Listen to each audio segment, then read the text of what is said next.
Hey everybody, just welcome in. Just give me a second. I actually will have to probably pin the link tonight. I didn't get a chance to send it out, so we'll see. Um, I didn't get a chance to send the link to Diva and my usual people that I send it out to. So I will be doing that probably in a little bit, pinning it at the top, and you guys some of you who are regulars can join in the conversation about weeds. And I also have another fruit. You've probably seen me with this fruit. It looks really gross tonight because it's perfectly ripe. It's a soursop off my tree. This is from last week. It's fully ripe. It looks like corn on the cob, but it's the Monstera deliciosa. And then I have this small avocado. I ate one. This is probably past ripe, and I don't think I grow it. It's just, you'll see when I open it up. So thank you and welcome in tonight. Tonight we'll be talking about weeds and natural ways to deal with them. I know we're all kind of dealing with weeds at this point in our gardens. I'm always dealing with it in the tropics. So I thought, what better thing to talk about? And I know Diva has some things over on her channel too, how she deals with weeds. She even came up with a natural mix that she uses to spray on some of hers. But first, I want to welcome in Passamaquoddy. Thank you so much for waiting. And Barry, thank you for letting me know that about the AI and YouTube. I had heard something about that, and I thought it had more to do with these faceless channels that are mostly AI generated. But yeah, and I know there's some thumbnails that you look at them and you're like, that's so AI, and they're definitely incriminating people in some of them. So I hope it's not going to take away all of AI thumbnails, because that just makes it so much easier sometimes to just go, here, I need this, and it pops up. Thank you for coming in, Duncan 1900 Homestead, Brenda. Good to see you again. And Robin Gardens. Really enjoyed seeing your garden away from home, but at your second home, and giving back to the community and the seed library. It's pretty amazing. Bowtie Life in the Gardens. What are you doing? And I can't say Des Moines. I never can say that part of Ohio. Yeah. I'm usually pretty good about pronunciation, except for borage and what was it?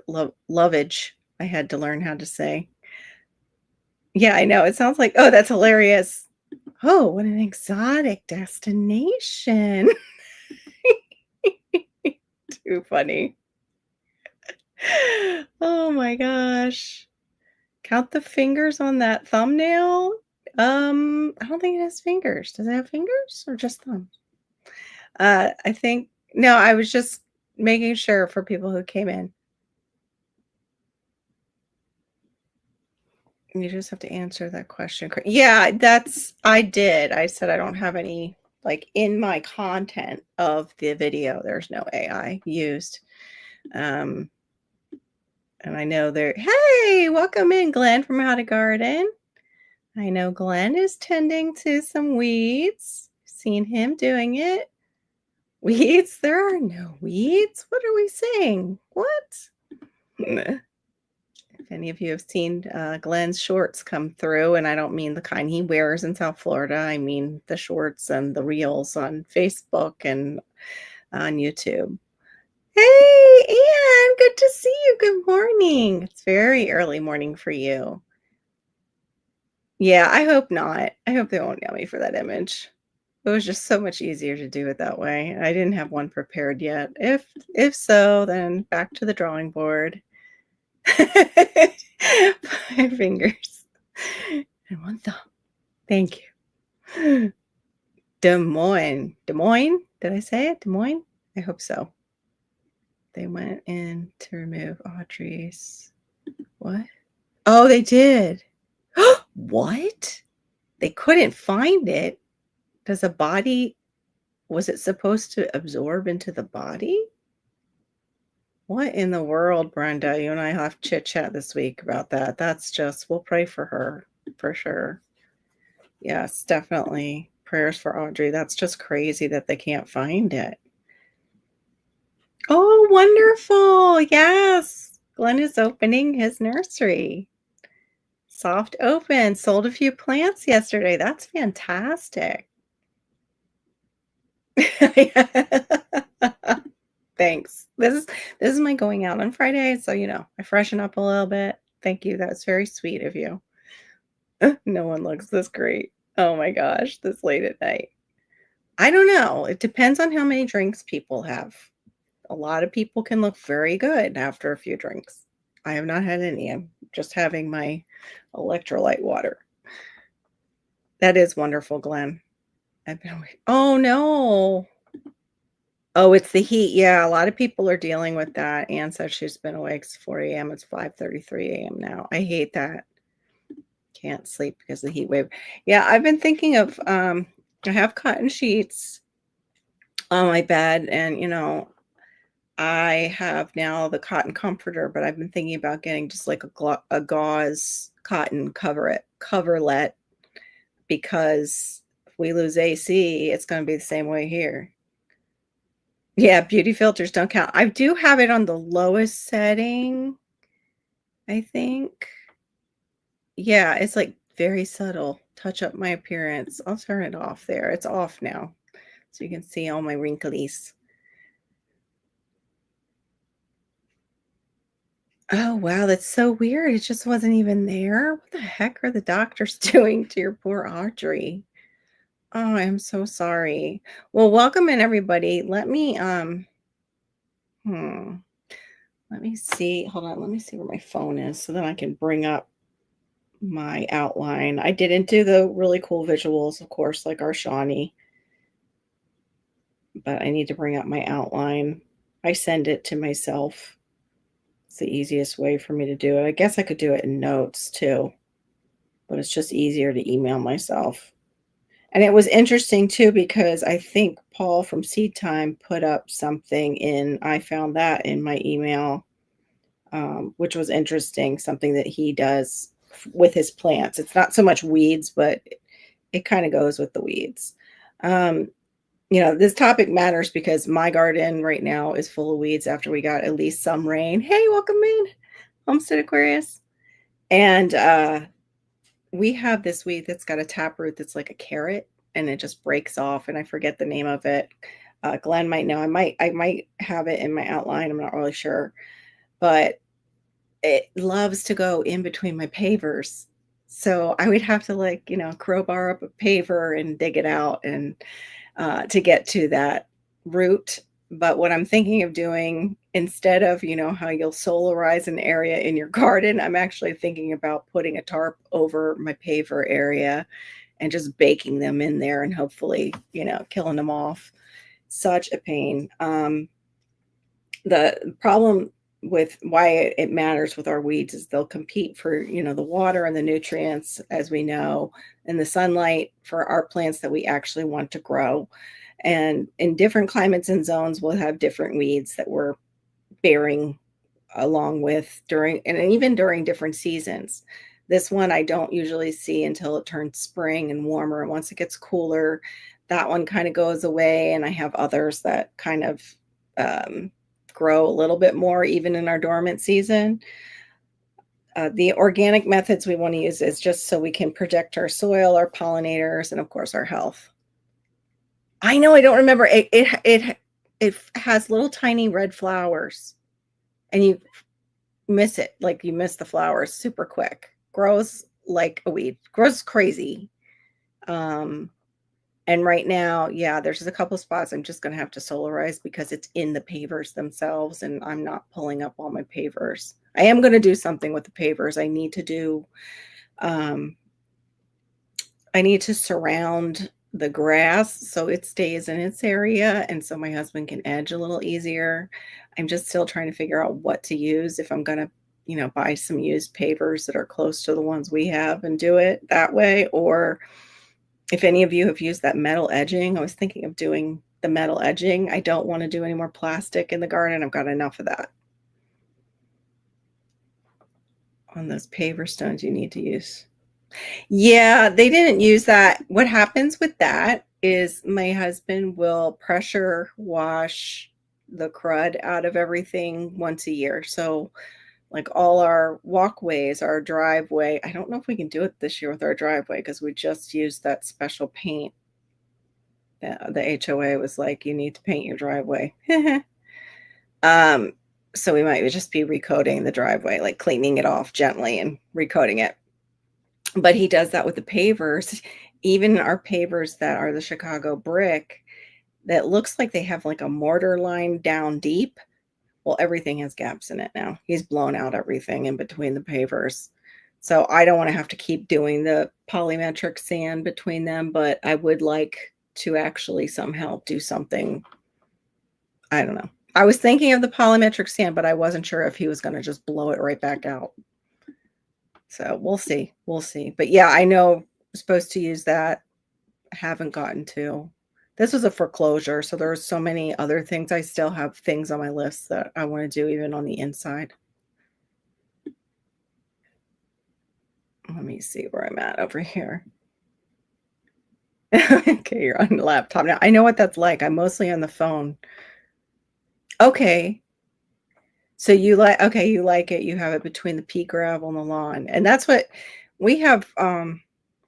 I had a lot of rocks I had to dig through when we first came because they had a hot tub right where my bananas are. And they had a whole thing of just rocks about this size packed down in there for it to sit on top of.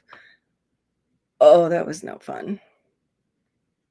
Yeah, I want to get one of those too, Glenn. The weed torch. Yeah. He won't play. I don't know. He would play with it after he saw me use it because I'm the tool woman. Taylor. You can? Okay, yeah. I don't want to have to redo that. You can or you can't. Was that meant to be? It is possible to just wash it right out. Yeah, I need a goat. There you go. I need a little mini goat. But then I don't know if they can still get that taproot out. That would be some serious, like, I don't know, technical difficulties. Competition for that. I can't see them on this side because I'm on StreamYard. But yeah, I know that crown is so wild. The other thing, we all know pretty much what people call weeds. We know as gardeners, they're misplaced plants and that, you know, a lot of them are medicinal. A lot of them are, you know, things that you go out and wild craft medicinal salves and things with. But other people are just like, weed, you know, got to spray it with a chemical and get rid of it. And, you know, as we learn about plants and things like that, we learn their value and we learn that even weeds have value.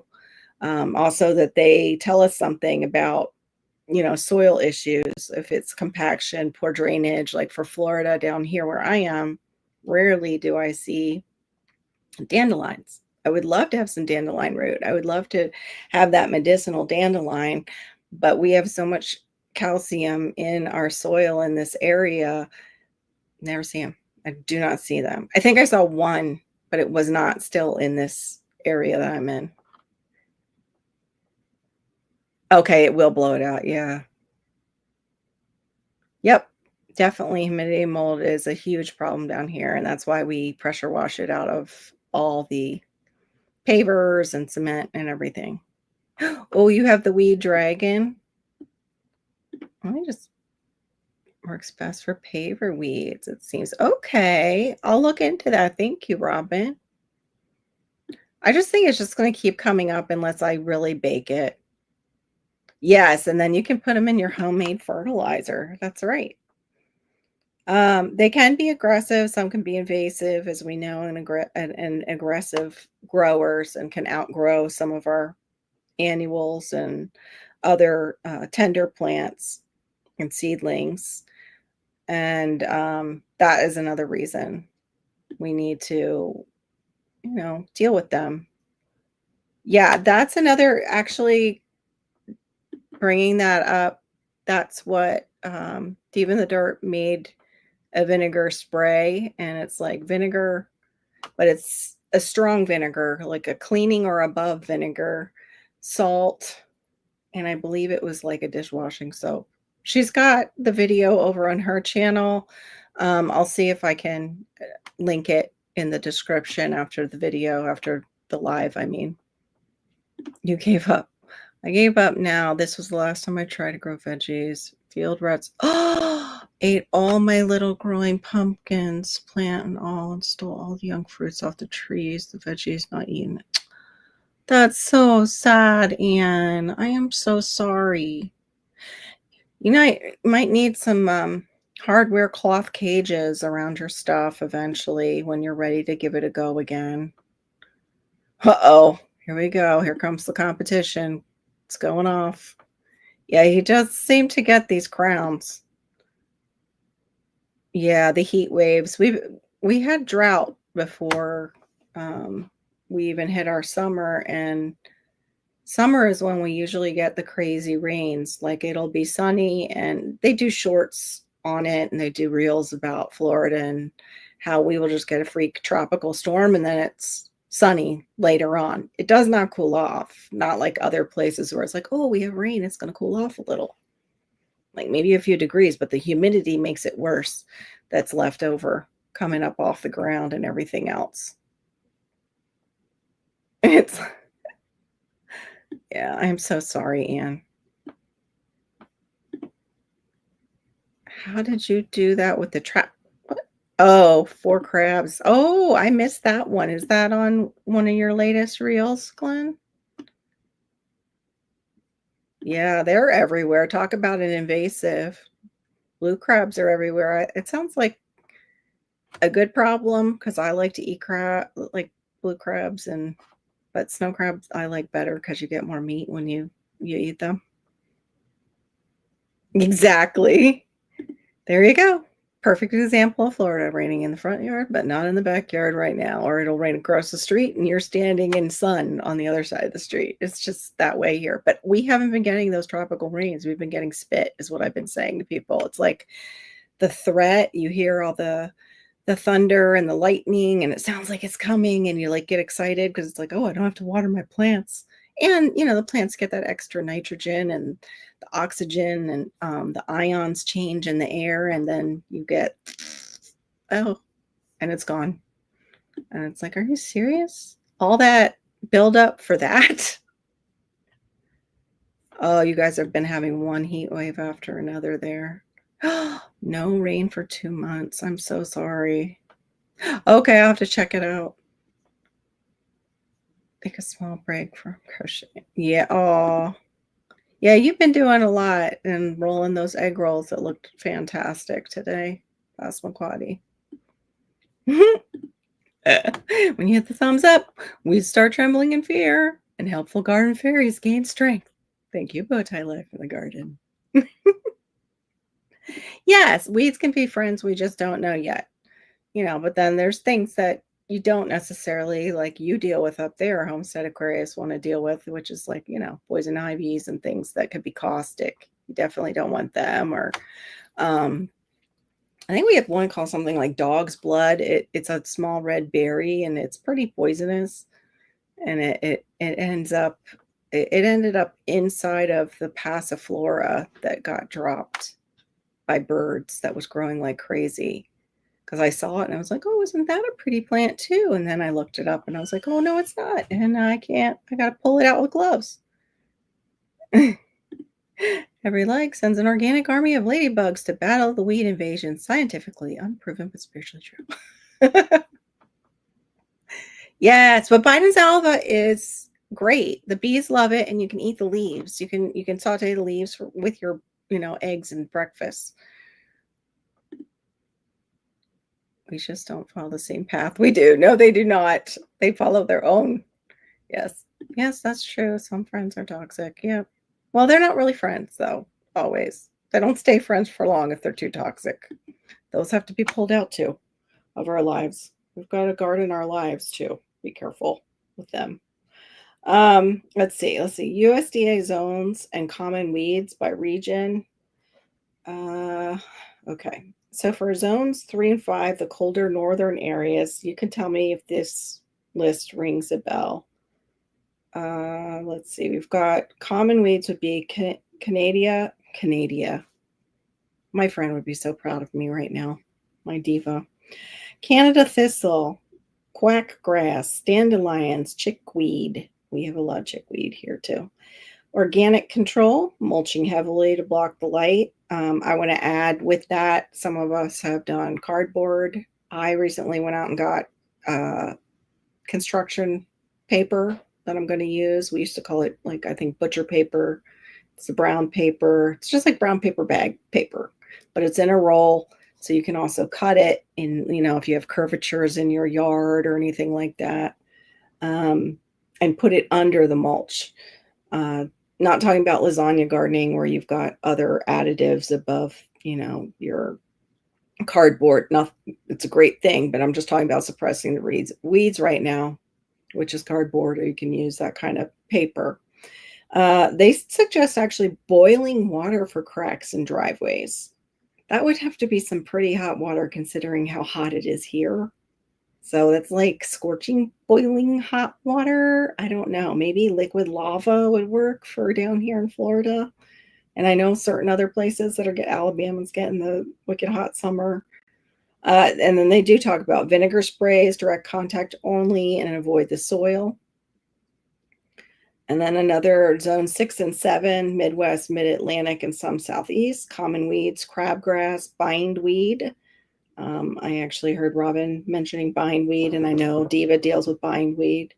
We have crabgrass here, ground ivy or creeping Charlie, poison ivy, edge areas. I don't know why it says that, but it has that there. The organic control, like what you guys were just talking about, the flame weeder, especially for gravel and pathways, hand pulling with good root removal tools. Of course, you don't want to hand pull any poison ivy. Cover crops to suppress. I know Shawnee is using great cover crops with her watermelon. I think she had clover, it was, that she was using. Yeah, I haven't eaten it either yet. I'm not really afraid, but I just haven't, because it's so weird. It's doesn't enter my yard. It's behind our fence and on the canal. And the canal, they will come once in a while because it's a drainage canal and spray.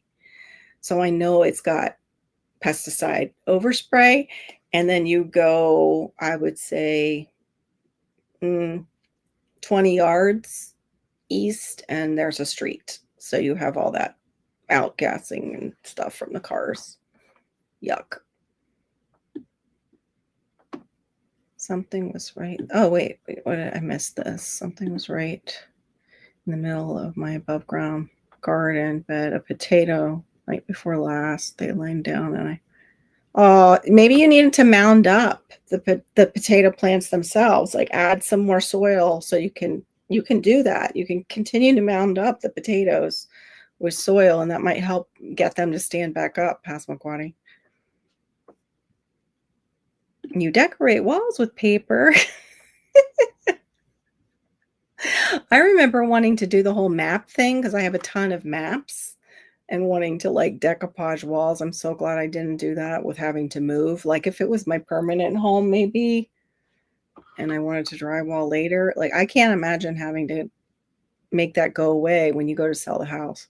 I guess you could just, like you said, like you could wallpaper over it. If you made friends with someone from your local Lowe's shipping receiving department, they have 7-foot by 8-foot sheets of double-walled corrugated. Yeah, nice, with no tape, ink, or labels. Pure corrugated, great for weeds. That sounds awesome. I do know some people at Lowe's. I'll have to ask them about that. The thing for me with the cardboard is just the adhesives and things like that. That's what I was trying to cut down on, but it really is effective. I use it in pathways. I just went this route because it was easier to like kind of cut for me.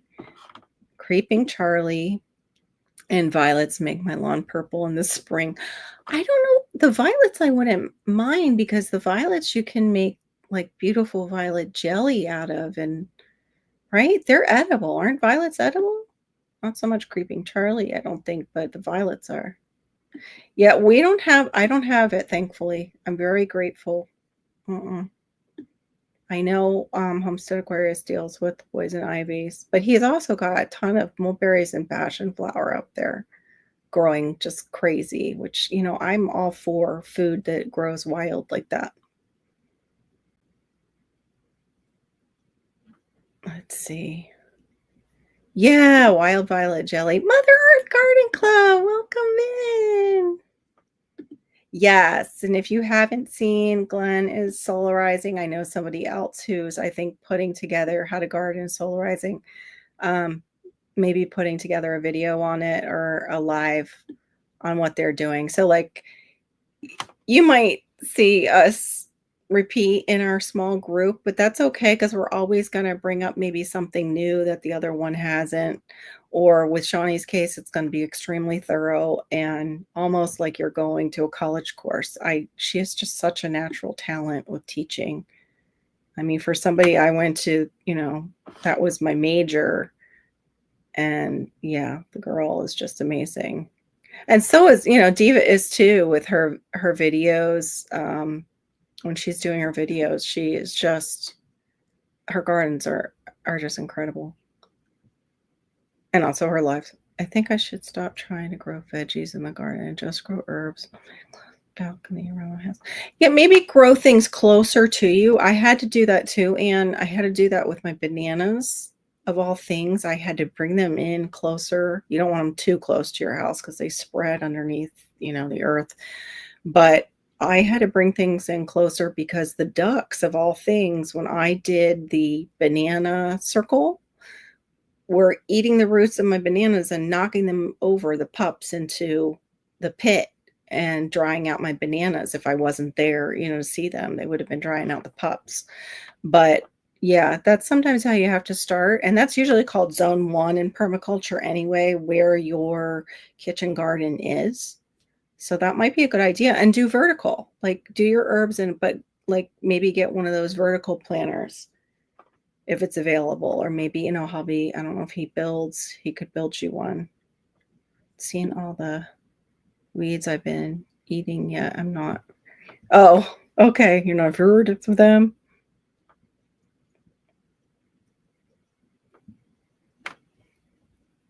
Yeah, the betony grosses me out still. It just looks like white turds to me. I know you said it's like crunchy and delicious, but I know like Emmanuel and I were like, I don't know if I want to eat that. I've heard about the smilax sprouts. I've heard they're like asparagus, but I haven't seen it. Again, inside my yard, I see it on the outside. The one I'm dealing with is that break-off plant, I think is another word that they call the weed. Let me see. Mother Earth is greeting everybody. I think she's in a state where, I don't know. Is it legal up there? Passamaquoddy, what is your favorite weed? Legal and family friendly answers only. I like it when people go wrong answers only, and people get all kinds of creative with their answers. Okay, so where were we? We were now zones 8 and 9, southern areas. Bermuda grass could sneak into gardens. Chamber bitter, nutsedge, know about nutsedge. Pigweed, you can, and Glenn is doing this right now. Organic control, solarization, plastic sheeting, heat kills the roots, cardboard layering under mulch, regular hoeing, keep shallow to avoid stirring up seeds. And then we'll just go into my zone 10 and 11, Florida, coastal California, and the tropics. Torpedo grass, tropical soda apple, Spanish needle. I think we've seen Spanish needle. Air potato. Thankfully, I have not seen that. Although and thanks to Glenn, I found out and then went and checked it. They just marked my ubi as an invasive, just like the air potato, which is very disappointing. Who said that? I think it was WD Collect and Roll said goats, and I'll be darned. Frequent hand removal before seeding, cultivate dense ground covers as living mulch, and goats for large properties. Great for invasive vines. Oh my gosh, that's so funny. But I'm all for like all of these things and whatever, you guys um, are really, what's working for you, you can put in the chat. Don't mind either. Okay, you don't mind either one. Yeah. And there's also ground covers that we can get that are native to, our area that can outcompete sometimes these weeds. Yeah, who likes poison ivy? No, no, can't really make, who wants, can you imagine? That's something like you would put out at Halloween, like poison ivy jam or jellies, like just fake poison ivy jelly or jam. Or what is the other one? Oleander jam. I wanted to decoupage maps on the ceiling. Oh yeah. I wanted to just do it on the walls, but the ceiling sounds cool. Cards. I don't really understand how poison ivy doesn't make me break out. Years of log work in the woods. You just don't. Yeah, you have that thing that some people have where it just doesn't bother them, but then that can always change. So be careful. Allergies are weird that way. You'd be fine for years and years, and then all of a sudden it's like, why am I allergic to that? I never was allergic to that. Because your body just said they'd had enough and they're going to react to it. Yes, it's a great weed. I think I actually might have saw the Ludica, the Florida one that also Glenn told me about. But yeah, Glenn pointed out on, I don't know if it was a short Glenn or real, about the ubi being now invasive. And I've got a tray. Maybe I'll, once I put the link up and stuff, I'll run and get it. But I have a tray of ubi. It's trying to start to grow right in the house. They're just sending up shoots. I even had to cut a shoot that went like almost 9 feet across the room. Oh, okay. It is edible, so you can eat it. Well, that's like, what is that big weed that's all through the South that they're just now saying, oh, well, you can eat the root. It's like, why didn't you tell people that early on? They could have helped with, pulling it up. But then again, I heard too, like if you drop it anywhere, it's growing there. So I guess maybe that's why. Click the thumbs up and watch as your mulch gets fluffier, your compost gets richer, and your weeds start second guessing their life choices. From Bowtie Life in the Garden. Bowtie, I think some people just don't have any reaction. I've never had any effect with it, and my sons neither, but hubby does. Oh, severe outbreaks from the ivy. Yeah, some people just don't, and I hope you continue not to. You got another green stalk? That's awesome. Yeah, something like that, a vertical, like a green stalk. I have the Dollar Tree cheaper ones, and Robin had shown like doing, and I wanted to do the stake through, especially with our winds, but I have to also be able to remove it and get it out of where it is for hurricane season when the hurricanes come in. Yeah, I would probably react to poison ivy. I can be real sensitive. Oh, awesome. Oh, they're really little. Mother Earth Garden Club says, grew some mini sweet corn, had my first meal today. Small, 5 inches long cobs. Oh, that sounds so cute. And it's thundering outside. Yeah, I was just talking about how we were getting a lot of threats of rain and then nothing. Florida Bethany root is so delicious. I will go dig up a bowl full, clean them off, and just leave it next to my chair in living room. Yeah, you had mentioned that.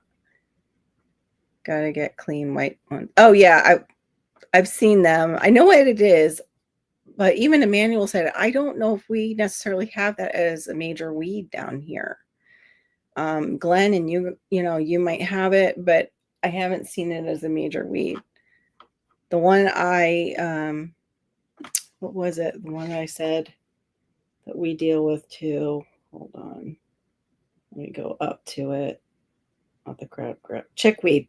We have sticky chickweed. That's one thing that's like everywhere. And we have, oh, there you are. Heidi ho. I'm sorry, Diva. I didn't get to send out any of the emails. Like a chicken with my head cut off. Let me drop the link.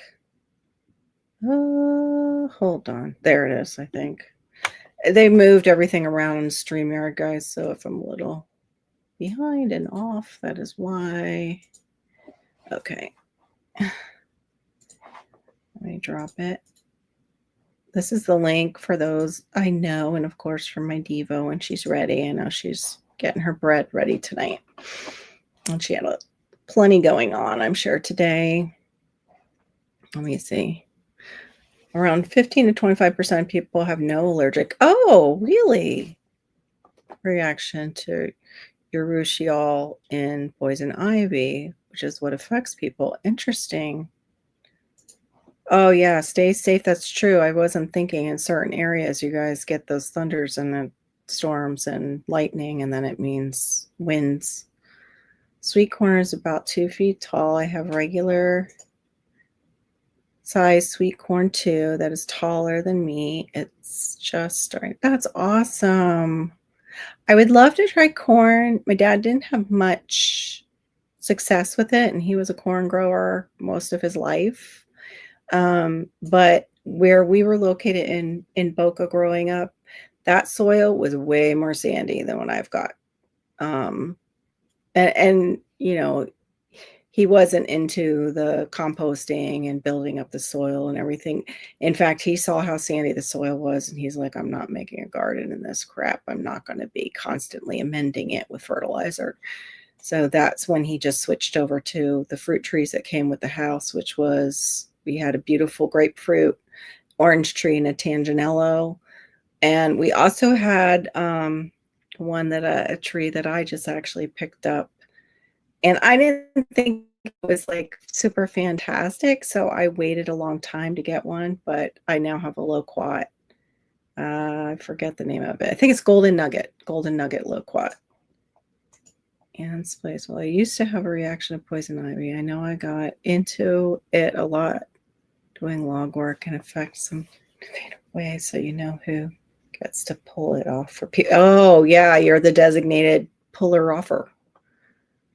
My dad did log work when he was really young, I believe, up in upstate New York. Look who showed up. She was a busy lady. I'm just grateful when she can. You kidding?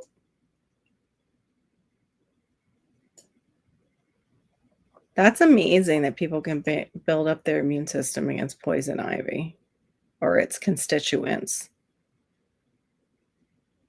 Okay, let me see. I'm trying to catch up, guys. I'm so sorry. You didn't get. Okay, it's Mrs. Bowtie. Got it. She's made it clear that this one is hers. I have one. We have one, and she has two. That's great. They like. How do you deal with them though, as far as drying out? Do you have any kind of watering situation that you're doing, like a recycling watering situation? Because one of the things I saw with the Dollar Tree ones was they were using it like a hydroponic and pumping the water back through, like cycling the water. They would put a 5-gallon bucket underneath it, secure it to the 5-gallon bucket, and put a pump in the bucket, and they would cycle the water through on a timer. And I was like, that's a great idea. And then, of course, you know, they would have to fill the bucket once in a while. You guys have it big time, the Florida botany. Yeah, Barry, what's your favorite weed to deal with, or non-favorite weed?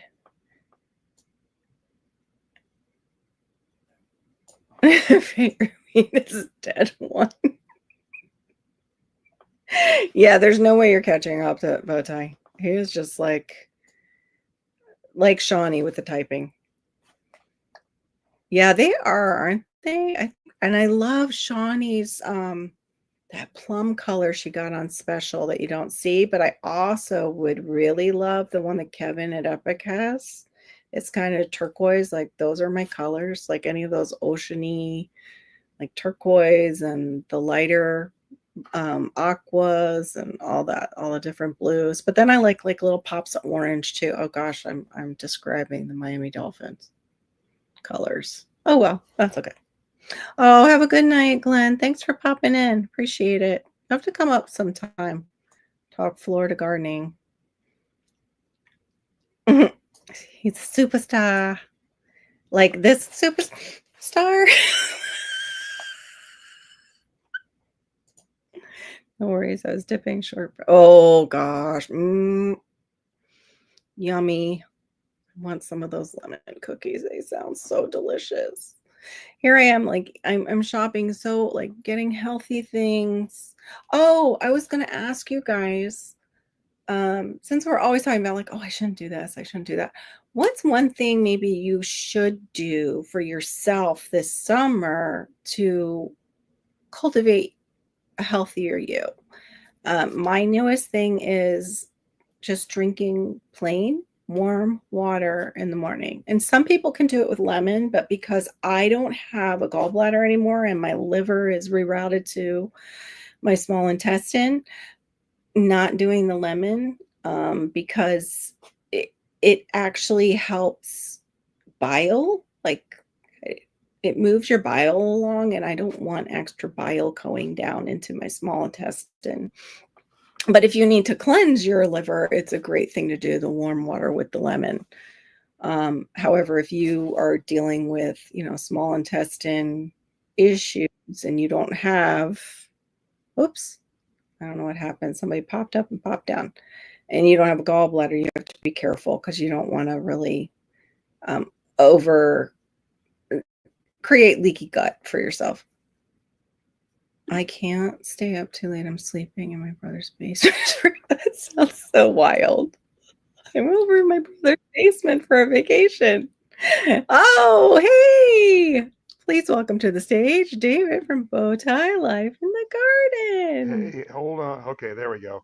Can you hear You good? me? Yes. I was going to say one thing. You were Okay. talking about the green stalk drying out. You're right. Okay, this is the thing that I've discovered about it, and I haven't found anyone from green stalk that corroborates this.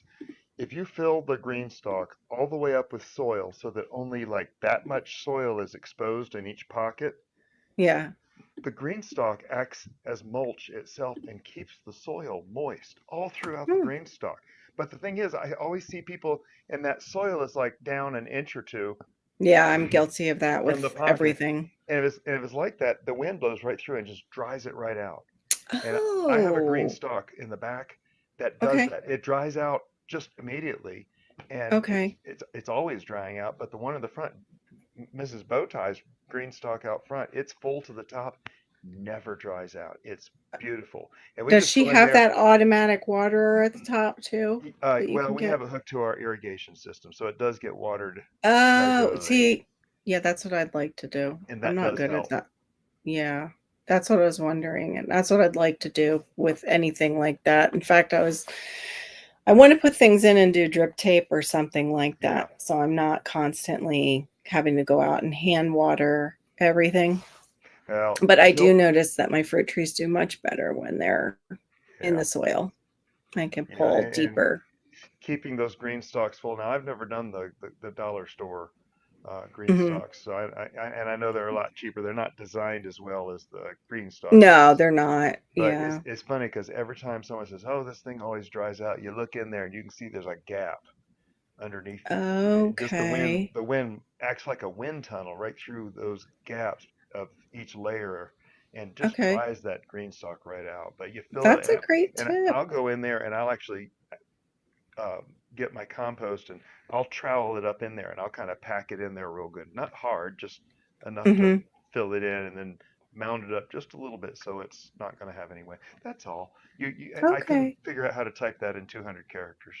No. Well, I appreciate you coming up and saying that. And the irrigation probably helps too, that you've got a way Yeah, to it does. irrigate it rather than Yeah, hand watering it all the it's time. it's worth getting a timer or something for. Our house came with a really good irrigation system, but Mm. I've seen people. In fact, some of my customers. I'm a handyman. Some of my customers have them, and they have just a little one of those cheap little things you go buy at the garden store and Yeah. hook your hose up just to get something in there for. Yeah, I have a splitter and I don't know where I put it. I have the setup for drip irrigation for like just your plants. Yeah, And I do know where that is, but it's like putting everything together, yeah, getting the video again and watching it to set it up. And I'm handy. Like, I mean, yeah, I've put in sinks, I've done tile, I've helped my dad do like his kitchen and done molding, like Hmm. put in lights. Like I am handy, but for some reason, irrigation, that whole thing, it's like, It's a mystery. yeah. I have a guy, when my customers want something done in irrigation, I send him to Dennis Pearson. He actually does irrigation for one of the huge landscaping companies here, Okay. but he moonlights as a irrigation guy, and he's really good. You Uh, gotta find someone like that. Okay, so yeah. you said your father did log work upstate New York. Hmm. Whereabouts? I don't remember. Okay, His home base was Yorktown Heights, okay, is where my grandfather's farm was. that's But the I'm not Catskills. sure how far up he went for the Yeah, logging. when He's I done grew up, he did a little bit of this and that. Like, yeah. he was the one he was the last one left on the farm. And he was like, that's it. I'm going to see the world. And he went to World War II, Oh, like young kid. Yeah, uh, that was his idea of seeing the world. And right. when he was older, he teared up going like, I can't believe I'd left my dad to do all that work. Like, as an older man at his dad's age, he was like, I can't believe I did that to him. And I was like, Daddy, you just didn't know. You were Yeah. a young He whippersnapper. he had to live his story. That's Yeah, awesome. exactly. But Uh-huh. he was a handyman too. He was Handy Howie after he was done with IBM, and he was Handy Howie in the area.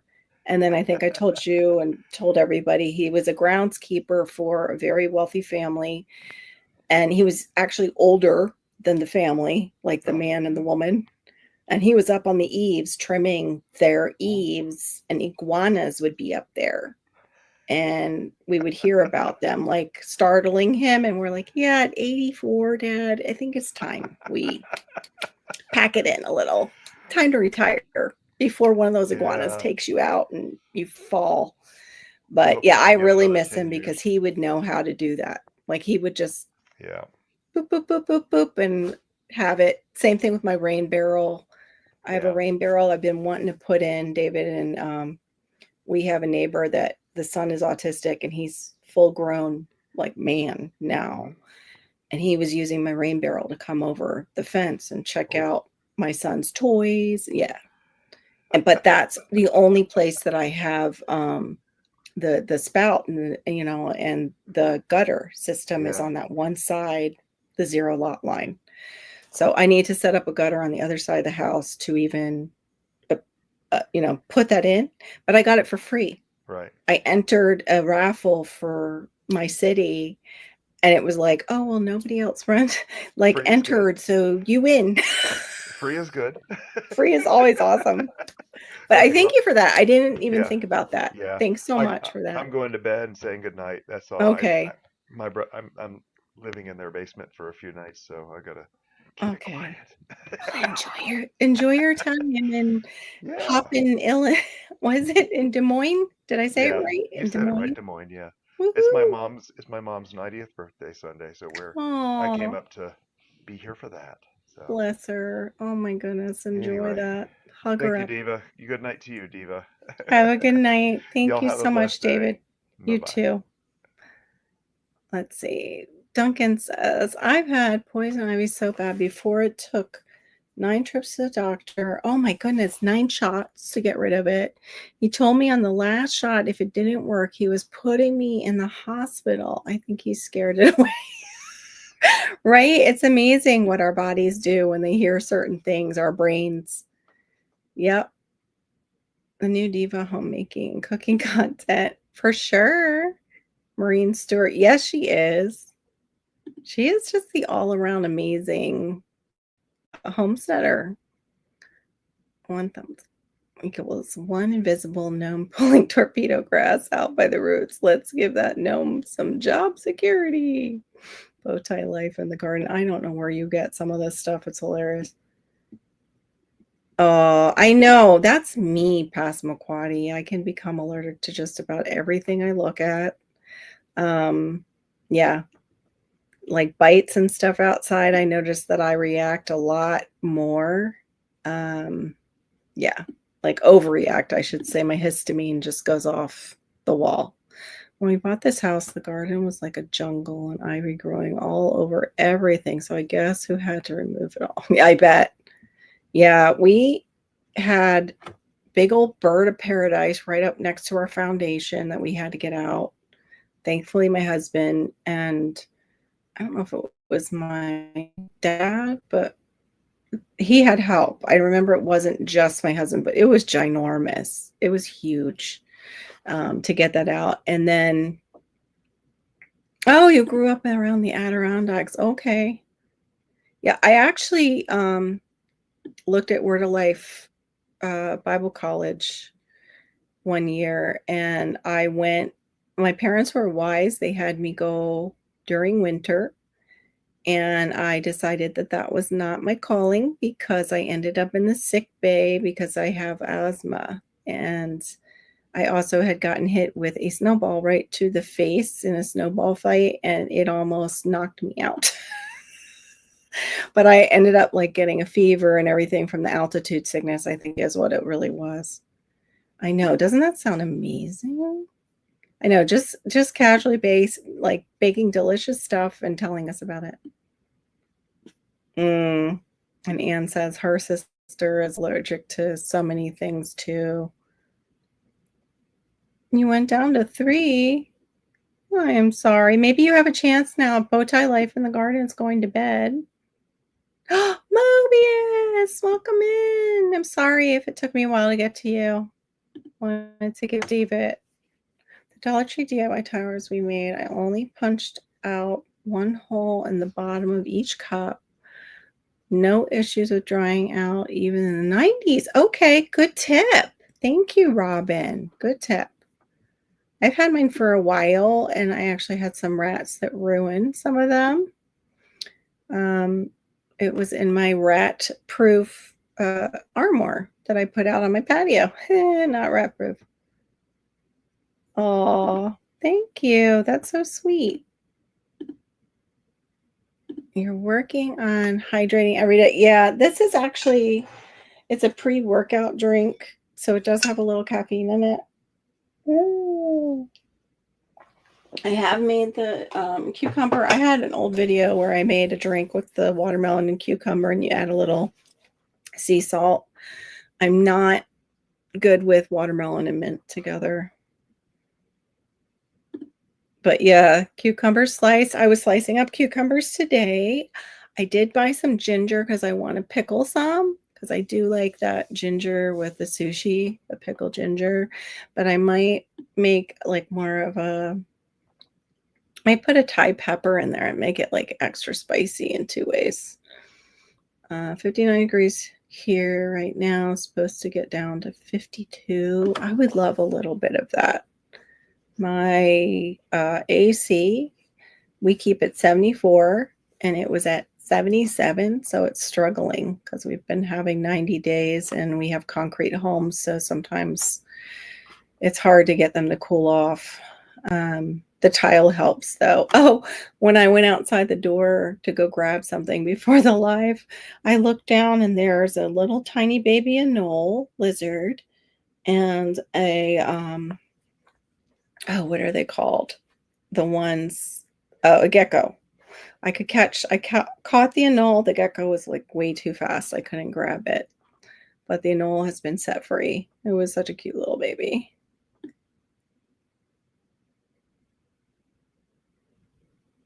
Oh, okay. The volume. Yeah, I noticed his volume was a little bit low, but he had it all the way up because I checked it.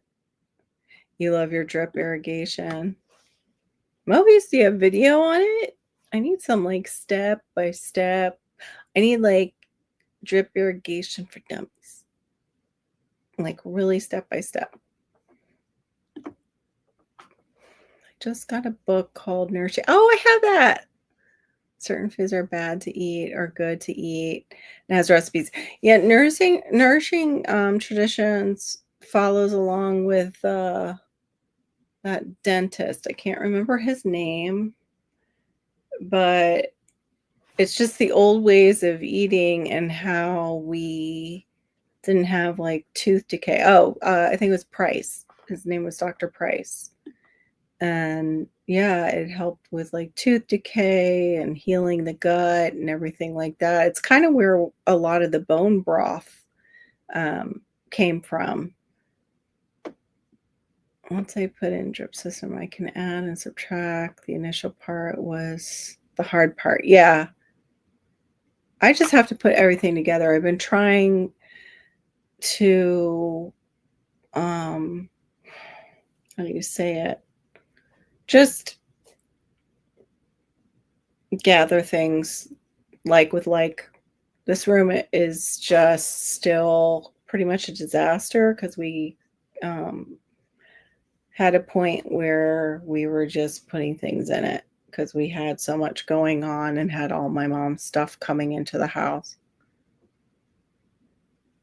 But yeah, that the initial part is exactly why I'm frozen and struggling.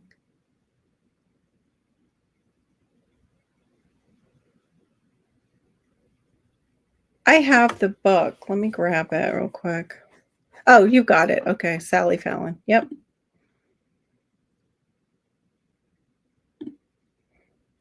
I'm working hard getting my sugar under control and losing weight. I have gone from 149 to 134. Yeah, she's doing great with that.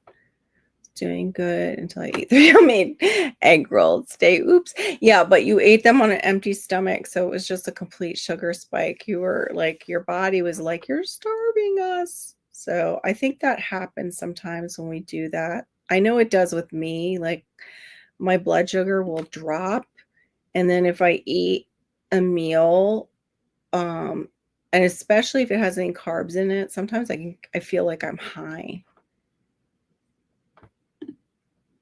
I have cut sugar in half in my drinks, which was the most of it. I am sure that was the way to go. Yes, liquid candy. When you're drinking sugar, it's liquid candy. So absolutely. Try to eat healthy and diminish the effects of type 2.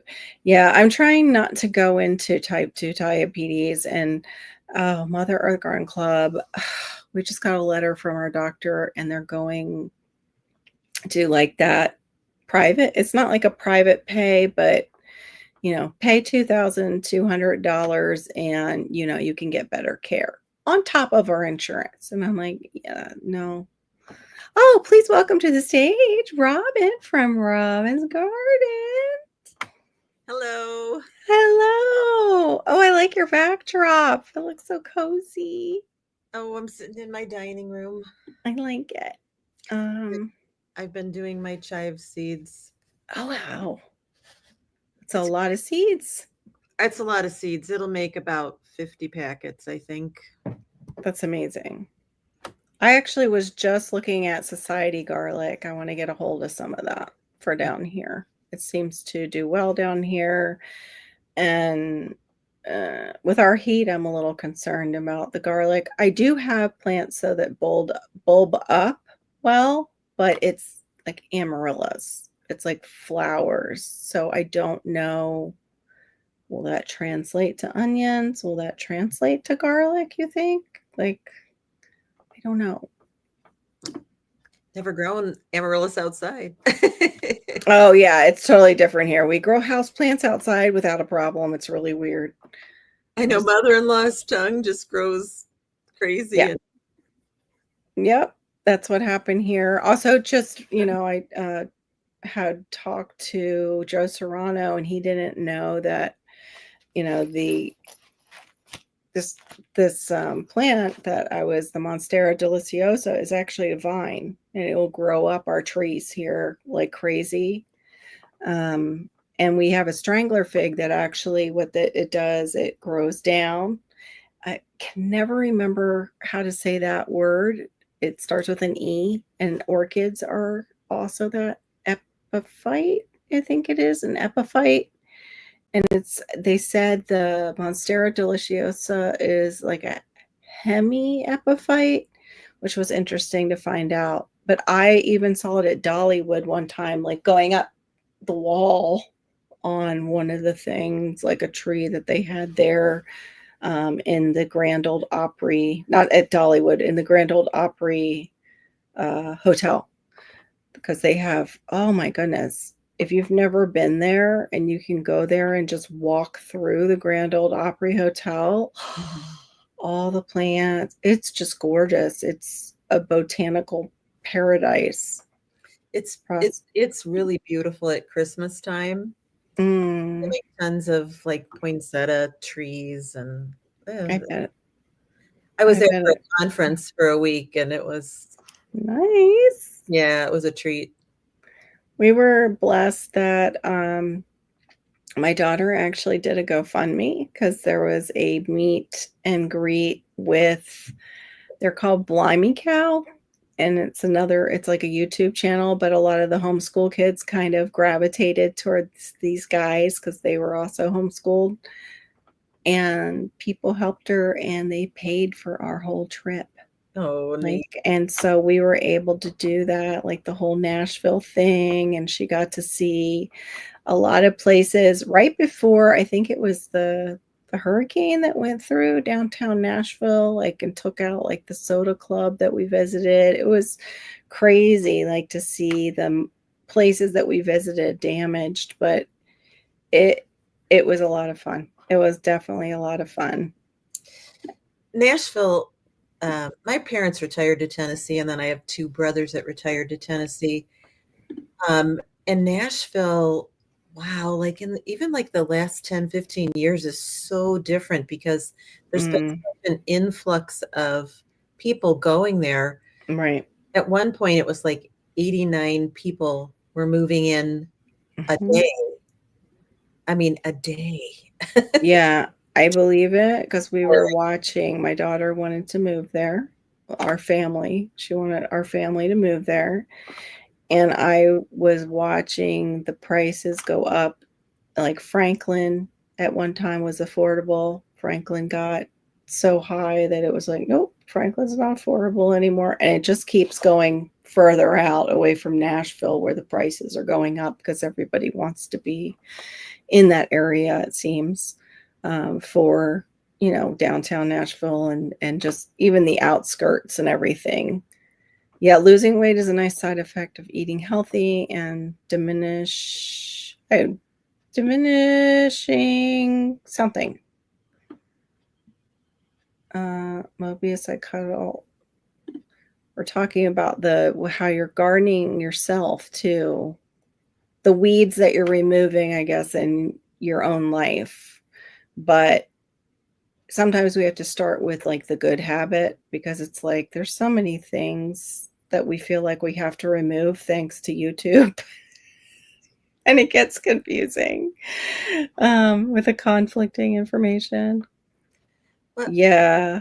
right now we're trying to eat from the, backyard because it's starting to come in and it's healthier. Mm, So, absolutely. so like today I made a tikka masala with chard and parsley and golden beet, Love golden beet. carrot, onion, all from the garden Oh, with some chicken. yeah. Um, Yep. I know Diva likes tiki masala. She's got videos on making and canning up the sauce oh. for it.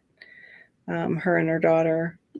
Does that sauce have to be pressure canned or can it be water bath canned? I'm not really sure, Diva. I don't remember. Was it water bath? I think it has so much tomato that they can water bath can it. Tap like in the universe grants you +5 to natural weed control wisdom and +10 to community garden karma. Woo! Custom quest series and regrets. It's doable. I can tolerate stevia in certain drinks, cut sugar in half.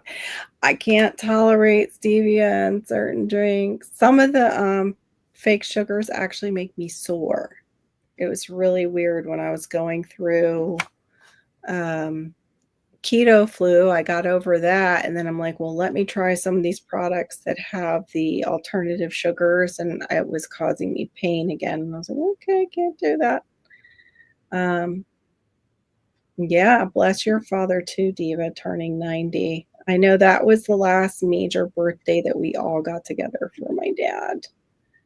We celebrated it at my uncle's backyard, and he has a gorgeous backyard. He's the one that has all the hostas, and the deers come and just let their little fawns rest in his backyard because it's just such a safe, beautiful place.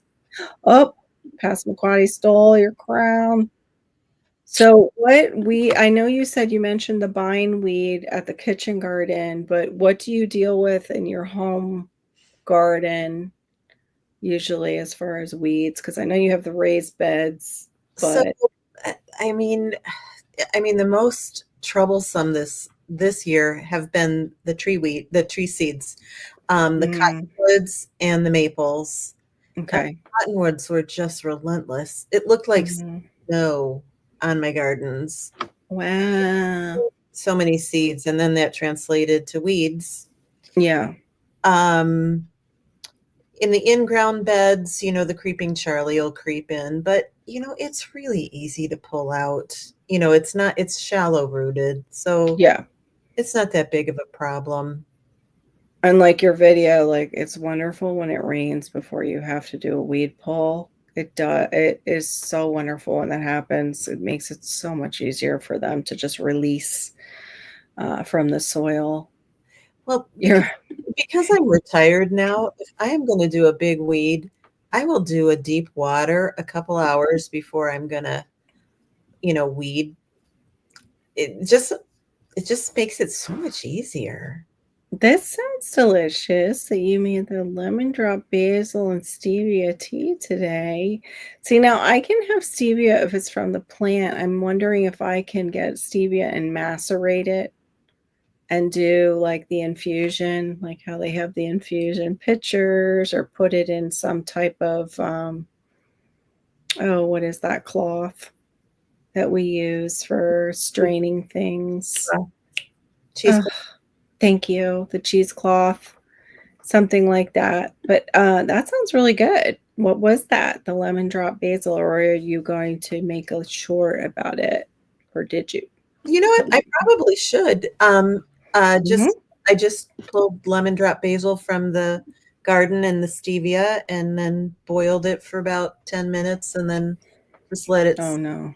Is that you my know, Wi-Fi? sit there. My Wi-Fi dropped, I think, for a little bit. So you steamed it for a little while. For about 10 minutes, I'd say, Okay. and then I let it just cool down for a little bit while we ate dinner, and then strained it. hmm Um, I do the wand, Mobius. I have one of those wands, and I have a backup wand in case my wand gets broken by little feet that might step on it or bring it out and snap it. So I love my wand waterer that I can switch uh, the spray, because sometimes it's hung up on, right now it's hung up on mulch. I need to move our mulch. My husband stacked all my mulch in like the kids cart. My son used to ride in it, like one of those step 2 carts, mhm. and somehow it all fell over, and I've got to move it. I want to actually put it in a pile and let it compost down a little bit before I spread it.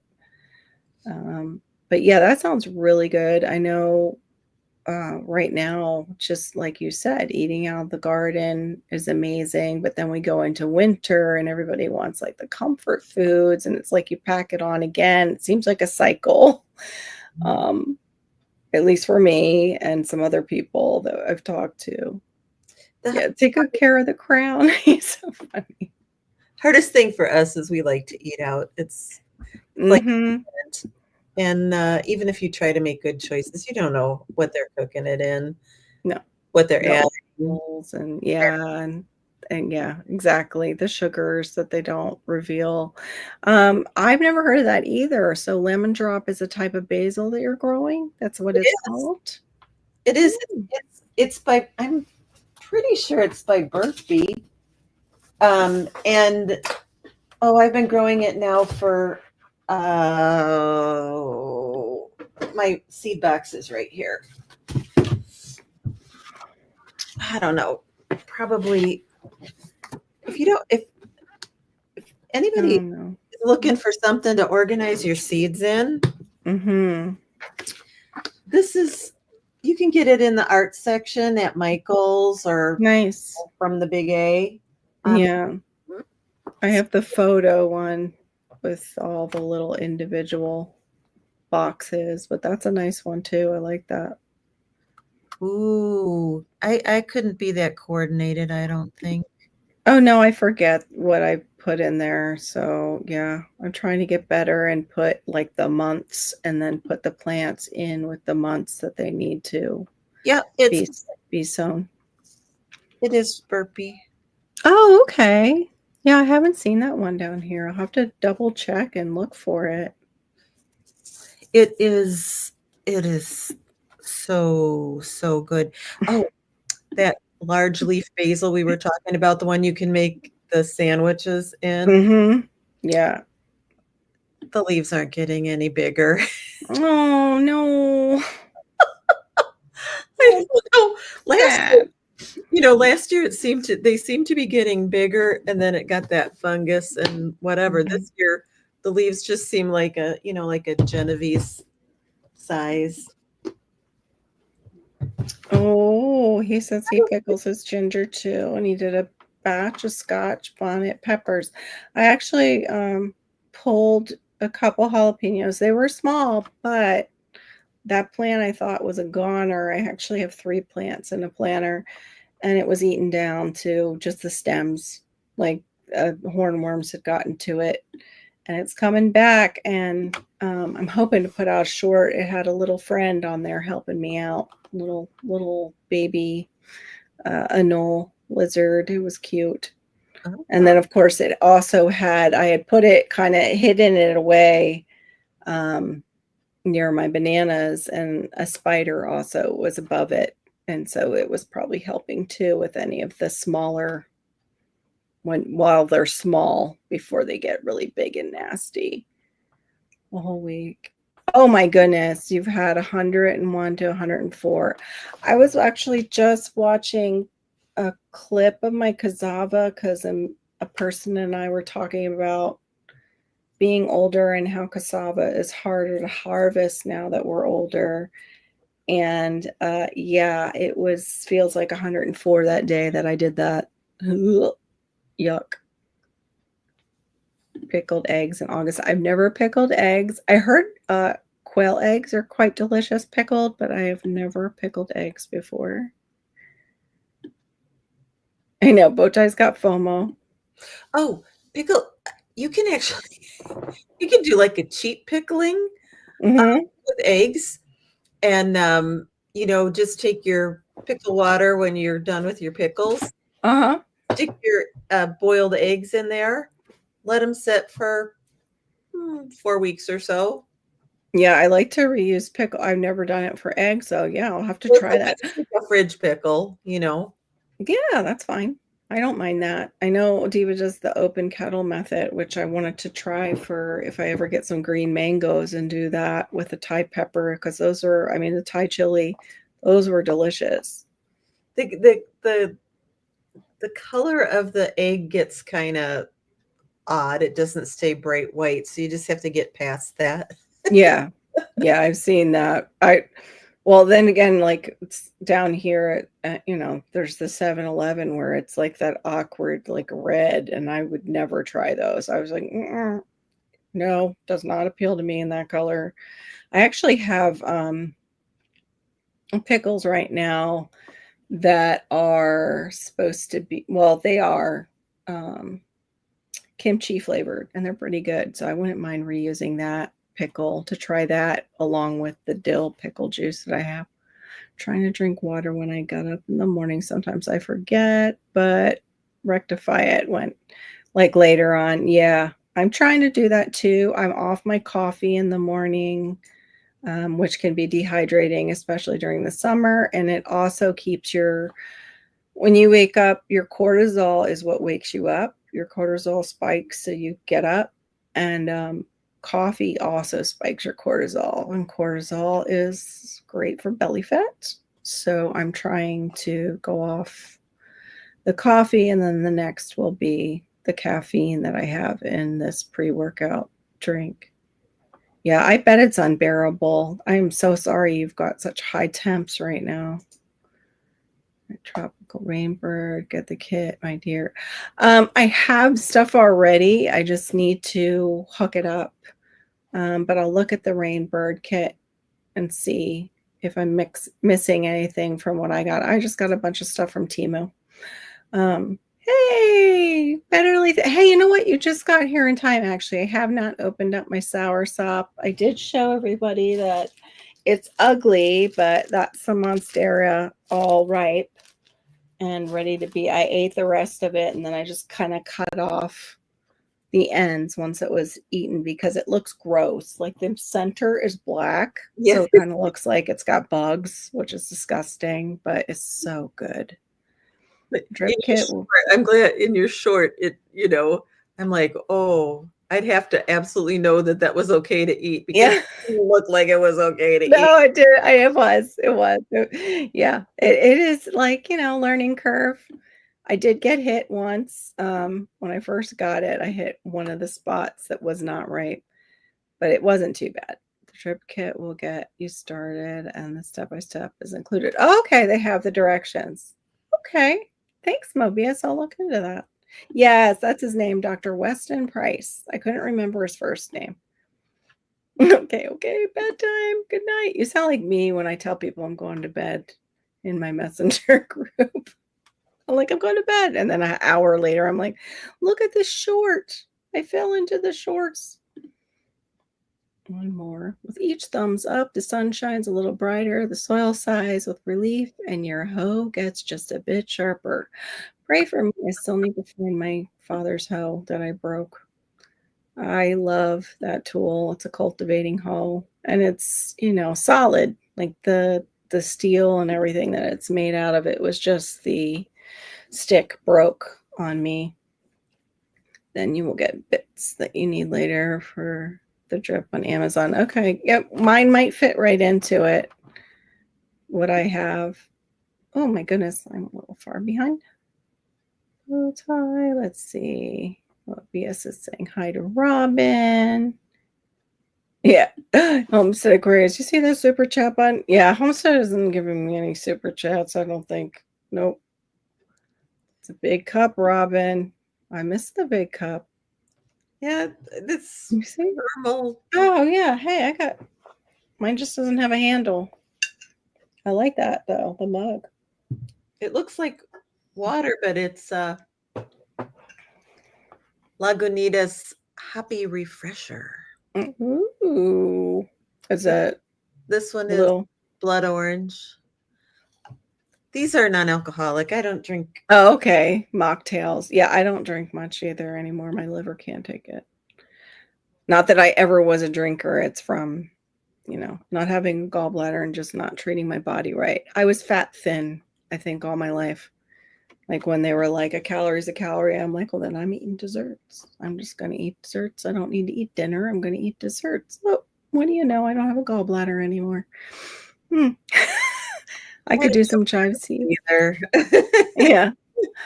I could do some chive seeds, but I'm working on decks. Garden is getting water at the moment, but that's it. Deck thing is daily. Large project. Yeah, those are large projects to do a deck.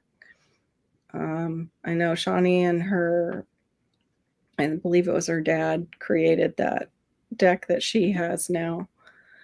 Wait, where else would you grow amaryllis?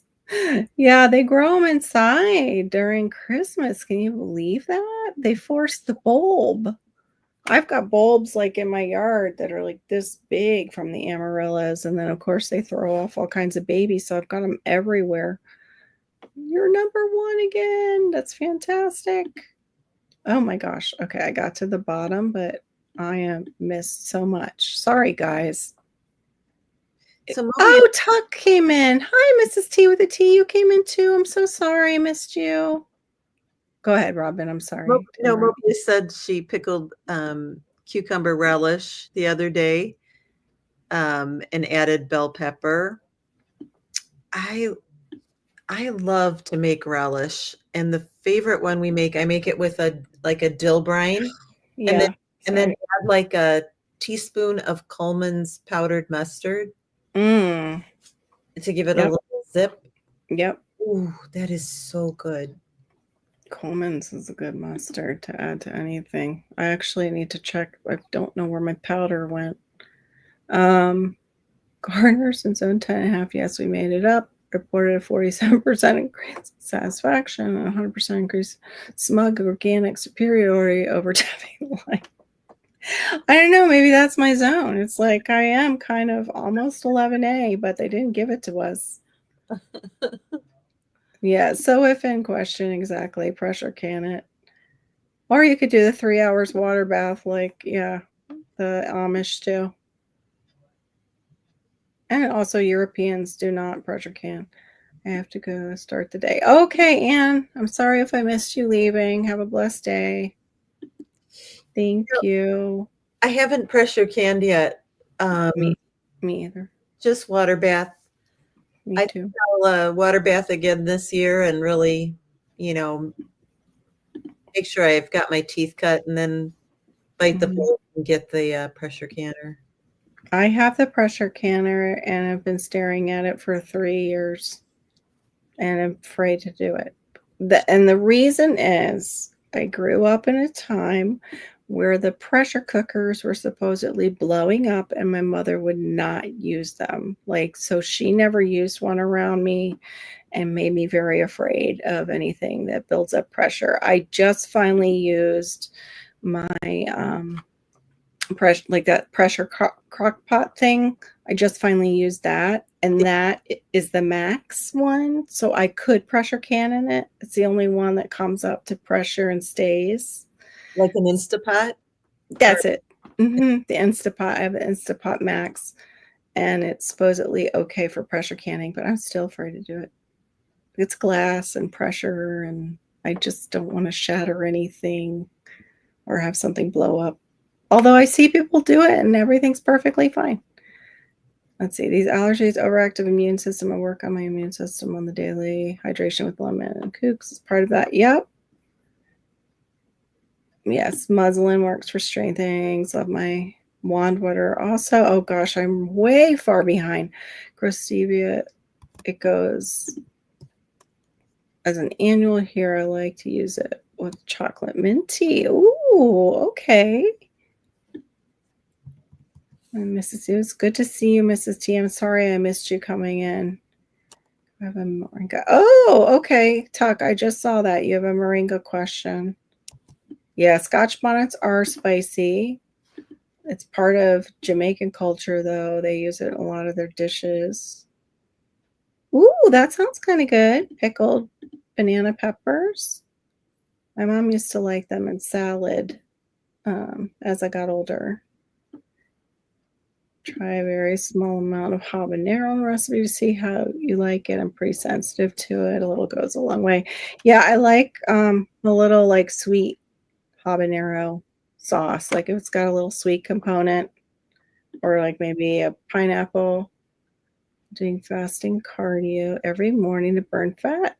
Whoa, you dropped 20 pounds in 8 weeks from doing that? That's amazing. Have you ever tried the habanado? You were talking about the I know. Yeah, I know about it. It's the one that looks like a habanero. It looks like a habanero, but it's not hot, right? It's right. It's heatless. I did it last year. Okay. And that's the only plant that failed for me of peppers, so I don't have one for this year. But I wasn't too hot of it. The first couple I tasted, I thought, what's all the hype? But as the summer went on into the end of August and September, pretty tasty peppers. I didn't see any messages deleted on my side past McQuaddy, so I'm not sure what happened. It might have been YouTube if something got deleted, because I can usually see it on my side. I was crocheting. Oh, okay, don't worry about it. That sounds like great relish. If you guys want which pressure canner to get, just ask. This one is electric. I don't use the other one, stovetop. that I have because they're freezing. Yeah, that's what I have. Well, I have a stovetop one, and I also have a ceramic stovetop. So that makes me nervous too because I don't want to crack it because it's an old Kenmore stove, and they last and last and last. Unlike the new Kenmore products. I have 2 brand new canners, but an incompatible stove. My Presto is supposed to be compatible. So here we go. Pressure canning is super fabulous, fast and so convenient. Yeah, we're gonna have to do like maybe a members only behind the scenes how to pressure can, Diva. Because you have all this free time. I have an all-American. Oh, you have like the best of the best. The all-American pressure canners are awesome. Those bolts would never allow the lid to blow. Yeah. Pressure canning is really safe. I haven't ever had anything blow up. Okay. You guys are making me feel like maybe we could do it. How about you, Robin? That's some good encouragement. Next year, that'll be my learning curve for next year. Yeah.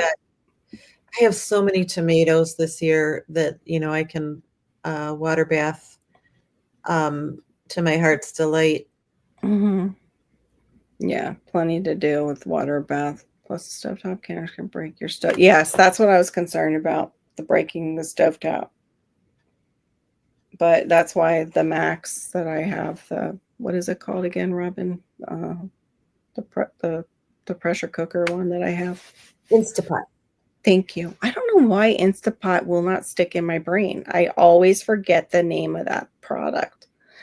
I actually got an Instapot down in my garage that my neighbor's daughter used like twice and then said, it freaks me out. And I thought, okay, I'll take it. But Yeah. I've never done anything with it. I have a fermentation kit. Mm-hmm. Probably had it for 7 or 8 years. And I'm just too freaked out to use it. Everybody says you're silly. Just do it. For here, I'm concerned about the fermentation only because this house had mold issues. So I'm concerned about what will go into my fermentation. I need to get us all to leave and use one of those ozone machines to make sure it's all like dead, like any spores or anything that might be floating around. I mean, we haven't had like any growth or anything, but those spores can hide places.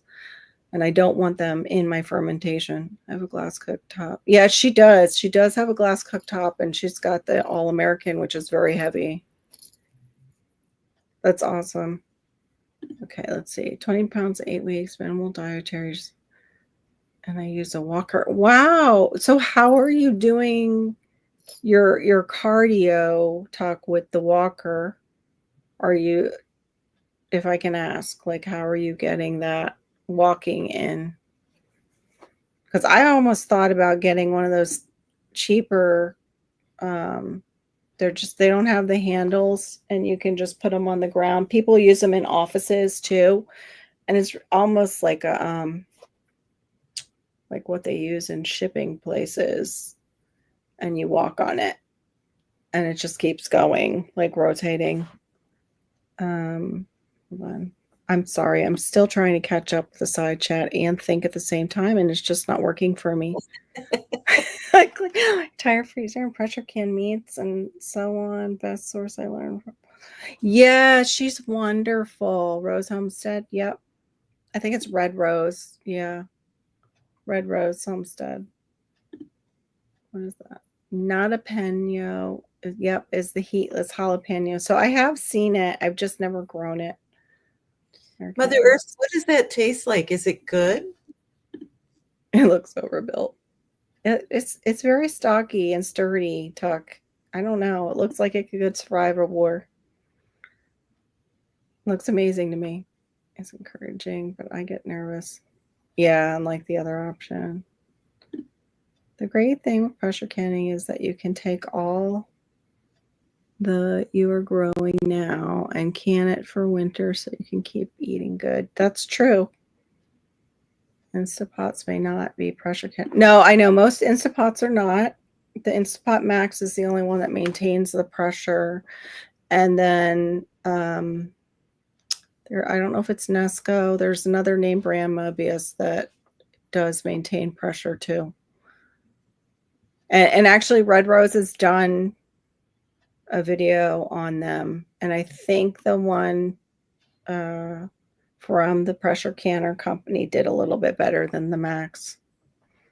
Yeah. Thank you for saying that though, because most Instant Pots are not pressure canners. And most pressure cookers are not pressure canners. Yes, she's a total fermenter. Her and Marissa ferment a lot. Big difference between pressure cooker. Yes, there is. Absolutely. She is a fermentation queen. I just have to be careful because of histamine. I can have a histamine reaction too if I'm into too much fermenting, like eating too much. But I do eat fermented stuff like early in the morning, so it's on my empty stomach. So it gives me those good microbes to start my day. I have a Presto pressure canner. It is less expensive. But yeah, that's what I have too. I love my fermentation journey. Usually have something going on the counter. I even ferment. What was that? Chicken food? Food, is that food for the chickens? Oh, yeah. Thank you. Yeah, I've seen Justin Rhodes do that. He was the first person I ever saw him ferment their grain and everything. Moderate cardio before breakfast. Have water, more water, black coffee. Yeah, I was drinking my coffee black, no calories until after. Start with 20 minutes, 3 times a week. I do more, but I'm also rehabbing myself for a long-term atrophy. Yeah, I have a lot of atrophy, Tuck.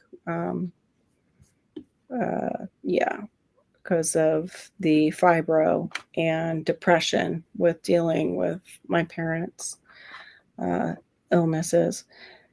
It's very good tasting. Jalapeno is great in salsa. Okay, it's good to know. So, could do it like a mild salsa with it. Presto is just the brand, Tuck. It's okay, Mobius. Are you kidding? I can't even speak and you're typing. I'm having a hard time speaking. Let me just make sure I covered the end here. Okay, so organic weed control methods. I just want to go back to a general overview is physical methods, hand pulling after the rain, like we talked about, much easier because the roots will pull up. Hoeing, sharp tools make it easy.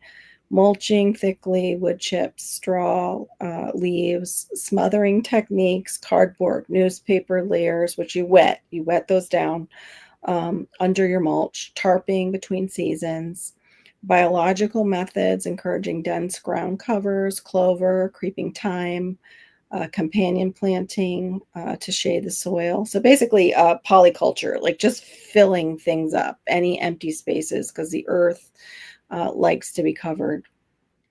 Let's see, thermal methods, flame weeder for driveways and gravel, and like we were saying, the pavers, boiling water for small areas. And then natural herbicides to spot treat only is the vinegar, 5 to 20%. Usually it's the horticulture strength, so 5 is too low. Salt, rarely, carefully, used sparingly near edges, not in beds. I actually got to the point where I took, after reading the lead contents of salt, I found out that the Celtic salt I had stored up had too much lead, but I knew the ground could break down the amount of lead that it had in it. And I wasn't going to be planting anything in between my pavers. So I actually poured it in there, stopped it for a little while, and the stuff came right back, which was beyond me because I always thought salt will just like dead in the earth, just nothing will grow there again. Prevention tips, don't leave soil bare, cover crops or mulch, inspect compost sources for weed seeds, clean tools when moving between beds, water plants, not paths. So, yeah, do you guys have any, like, what's your worst weed battle right now? Or even, throughout the year, when is the time where you notice, is it like spring because you've got more rain? Or one particular weed that you just like want to pull out your hair because it's just nonstop? For me, it's, after the trees drop the seeds, like we talked about before, you know, Right. and then it's ongoing. All those little helicopters are everywhere. Yeah. Yeah. For Um, the maple. I have somebody they moved up to, it's not quite North Florida, but it is. It's like in the crook of Florida. And she planted a maple and it's just struggling. And then we found out she's watering it every single day. And I was like, yeah, I can't breathe. You're like saturating the roots. I eventually want to check. Me too. But my HOA, no. And I found out the city that we live in doesn't allow fowl. So they covered like everything, game birds and fowl. I was like, are you kidding me? I wish I would have known before we moved in, but it wasn't something I was looking at back then. Chickens are another great journey here for you. I have just 4 because I'm single, but I have exchange system with the neighbor.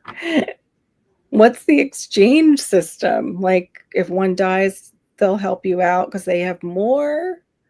I want to know more about that, Mobius. I put weeds and veggie scraps as a green layer, then use wood chips, brown layer to make compost. Cool.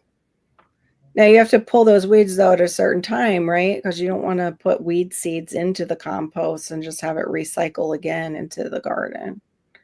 You know how people put upside down plates under melons. Yeah, I use the same plates to cover stubborn weed roots. Oh, okay. Worked in very specific moments. That's cool, Tuck. Tuck, what was your moringa question? My moringa is falling apart thanks to that 3-foot fat iguana that keeps going up in my tree. But because it is doing that and, cracking branches, it's putting out a lot of seeds. So you're local. I might be able to get some to you if you need some. Does anyone know how to make biochar? Howie, I believe, has some videos on biochar, and so does David the Good. David the Good's done biochar just by digging actually a hole that he made it like an upside down cone. And supposedly the air circulates in a special way to help create the biochar and just not a bunch of ash. Worst weed battle. Snowberry bushes. Been working on that all year. I gotta look that up. What a snowberry bush is. I've actually never heard snowberry. Me either. Snowberry bushes. I know if we're talking about bushes, I did a butterfly garden and thought, oh, these plants will stay small. No, they became like 6 foot by 6 foot around. The other one was like 10 foot high. My fire spike is the one that was like 6 foot, became a tree. And we can't get rid of it. Like we would have to dissolve its trunk somehow down in the ground. It's just a nightmare.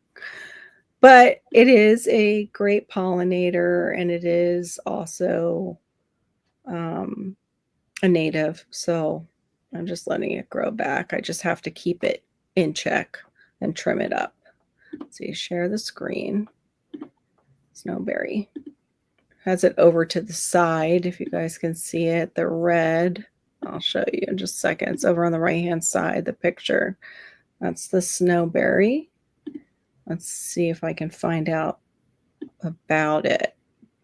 Is it the white or do you have the pink? The pink is kind of pretty. Magical winterberry. That's pretty. It's a rounded and bushy shrub with small leaves on arching stems. Hold on. Let me see if it says how big. Arching stems. Where are we here? Clusters of small bell-shaped flowers begin to bloom. Early summer, followed by attractive white summer. The cluster fruits remain. Where does it say how big? Spacing is 5 foot. It can get up to 4 foot tall. Hardiness zones 2, 3, 4, and 5. Root type rhizome. Okay. So it's probably spreading out underneath the ground via rhizomes. Does anyone know how to? Okay, we said that one. I think they call that part the Big Bend. Okay, yes, they're in the Big Bend area. It's also an area that can get a little racially divided, sadly. Snowberries like underbrush, roots everywhere, and just take over. How to take a Polanski to it. A Polanski? Yeah, I've never heard of that either. Me either. I think spell check got her. My city allows 4 hens. Nice. I wish my city did. I wish my city just allowed quail. I'd be okay with quail, even though their eggs are really tiny. They're quiet. Neighbor either pays me for eggs, goes to the chicken, or gets me whole milk from the store, which is handy because I run out for like, oh, okay. So you do that kind of exchange. You give her eggs and she gives you those things. A dear friend wants a steady supply. I was wondering how difficult moringa is to grow, how long to harvest. She may plant one in her yard. No, Mine, go ahead. Polanski is a tool. Oh, it's a nice tool too.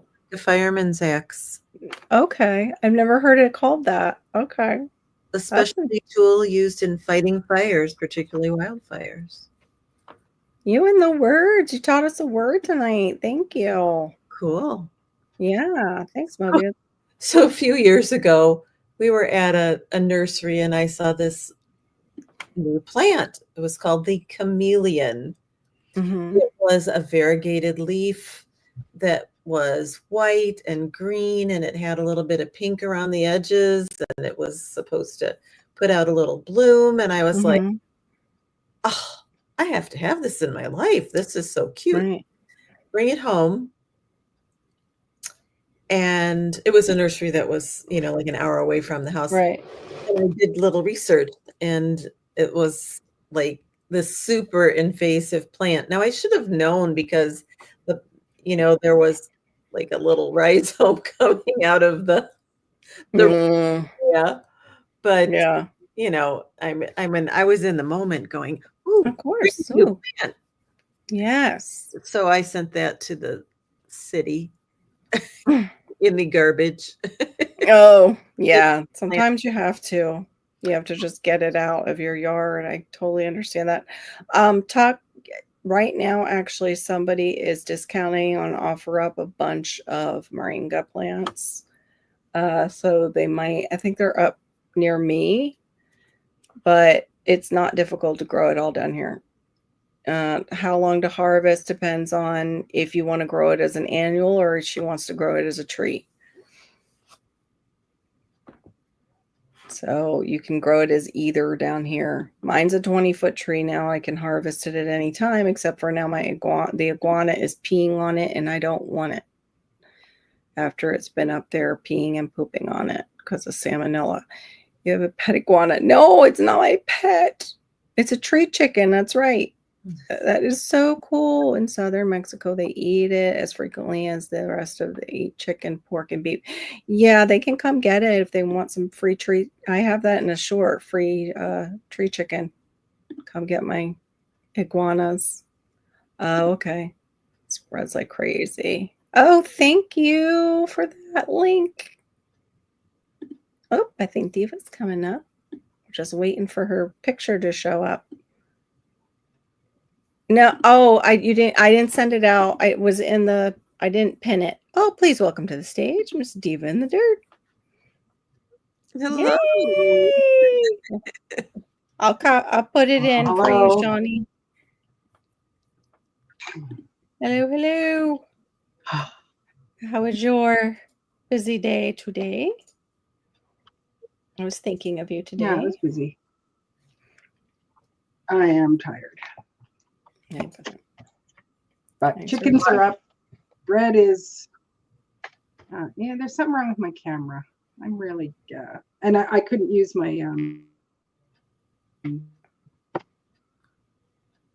yeah, it's delaying. It's not recognizing my chickens are up. Oh no. I'll try again. I'll come back.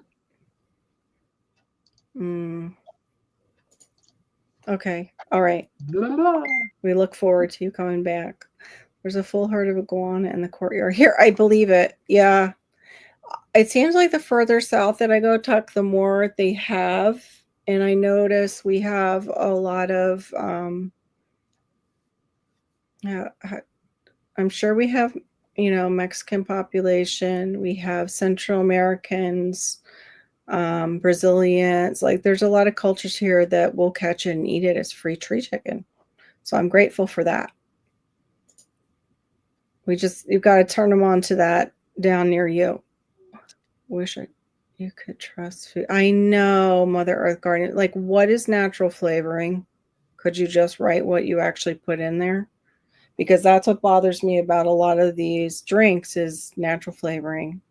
And I have like one of those. It's not a mocktail, but it's the juice in with bubbly water. But the other ones that are cheaper has natural flavoring. So I won't buy those anymore. Oh, here we go. I don't know if it's StreamYard. I'm waiting for your pictures, guys. I don't know what's going on. I think StreamYard's acting up. There we go. There is Miss Diva in the dirt. Welcome, welcome. Shawnee just tried to come out and popped up, popped down.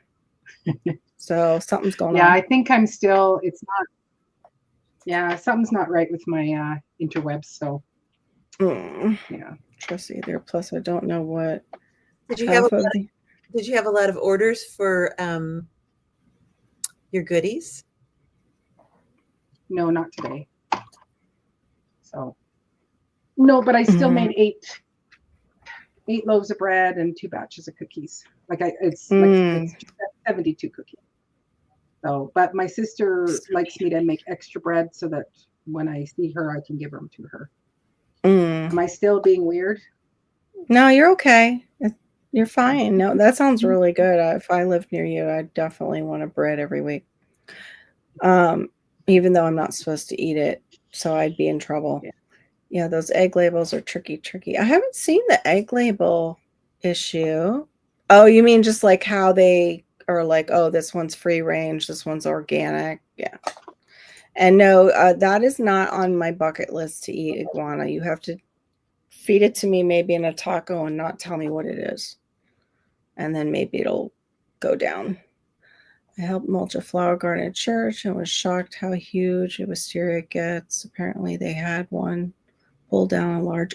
Wow. Yeah, they get quite big. Like the vines too get really thick. We don't have it down here. I think it's beautiful. Another example, putting the word natural. Yes, natural on food labels. Nope, hasn't been. You're right. Makes me mad too. Well, gluten-free is kind of getting like that, and so is organic. They're And when there's when they say and when they put I'll be back. Okay. Goodness. It's just one of those nights. It's fine. You're good. It's infuriating how food animals are treated. I grew up on a farm. We treat animals very good. Yeah, Mother Earth. I don't eat pork anymore, and I know Robin has a hard time with it too. It makes her sore, but a lot of our pork is coming from outside of the country. Some of our, a lot of the beef is now too, but the pork, Smithfield is actually China pork now. So I don't eat it. I don't eat it. I must bid you adieu. I get up at 4:15. Oh, you have a blessed evening, Tuck. My husband's a 4:30 person. Oh, I'm glad you're a friendly one. A friendly Florida man. Chickens, pets with benefits. Yeah. You okay, Maureen?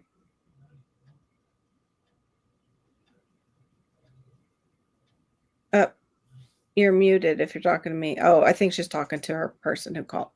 Yeah, but how many of the Cuban and Mexican restaurants use piggies in their food as chicken? People don't know it. I don't know. Please welcome to the stage, Miss Shawnee Gross. Hello. Hello. Who is very close to those 3,000 hours. I saw that post. Woohoo! Yeah. Congratulations. Slow crawl now for the last few that I need. Welcome in, prepared, thriving wellness family. Yeah, it's cute. Iguanas are big, and I've seen it cook. Makes me hungry. Yeah, I've seen it. I've seen it on barbecue grills, and it looks like it's trying to escape once they cook it. Jody! I've seen it like rolled in bacon, and then it's standing up, and it looked like it tried to escape mid cook, even though it was dead. Dang, autocorrect changes biggies to biggies. Like, yeah, good night, Tuck. Okay. Yeah, who knows with some of the food and the additives. That's so true. That's why we need to grow our own. We need to grow our own. That's why I would love to have chickens, because then I would at least have eggs and possible meat source. But that's the hardest part, is I don't know if I'm cut out for dispatch. I'm a suburbanite.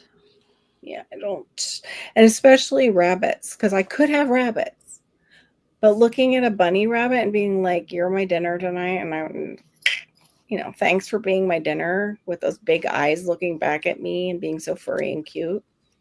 I don't know if I could do it. I could if I had to survive. I mean, me or the bunny. Not to buy anything from China. Yeah, but they're hiding it now from us, like as far as where it's coming from, because they put that packaged in the USA on packaging, and people think, oh, it's from the USA. Nope. Just been brought in, and they package it here. Yeah, your chickens are just for the eggs. That's fine. Yeah, a lot of people do that. I would like ducks, but just because I like ducks. I don't necessarily like their poop everywhere, but I like ducks.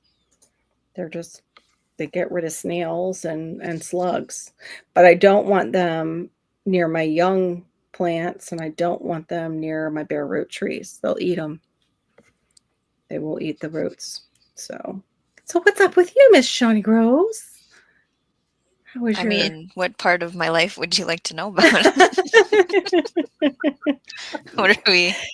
I can show you my weed that I'm fighting with right now. Do we want to talk about that? Yes, let's talk Okay. about the weeds that you're dealing with. Yeah. So I'm going to share a screen. And if you Okay. haven't seen my July garden tour, we talk about it in that video. And I've been asking people and apps, what is it? And it says it's either called Gallant Soldier or Quick Weed, Okay. or I think someone even called it Smart Weed. So what happens is the stem has little hairs on it and can reroot itself. And then obviously flowers turn into seeds. Mm-hmm. And apparently it's edible, everybody. Do I give a flying no? I don't care. So it needs to go. It's literally everywhere. Apparently it came from some dirt from the woods that was brought from my family's land into the garden, and it's been there since, and I need it to go away. So I have gotten the DeWitt ground cover black, cut it and laid it throughout this entire space.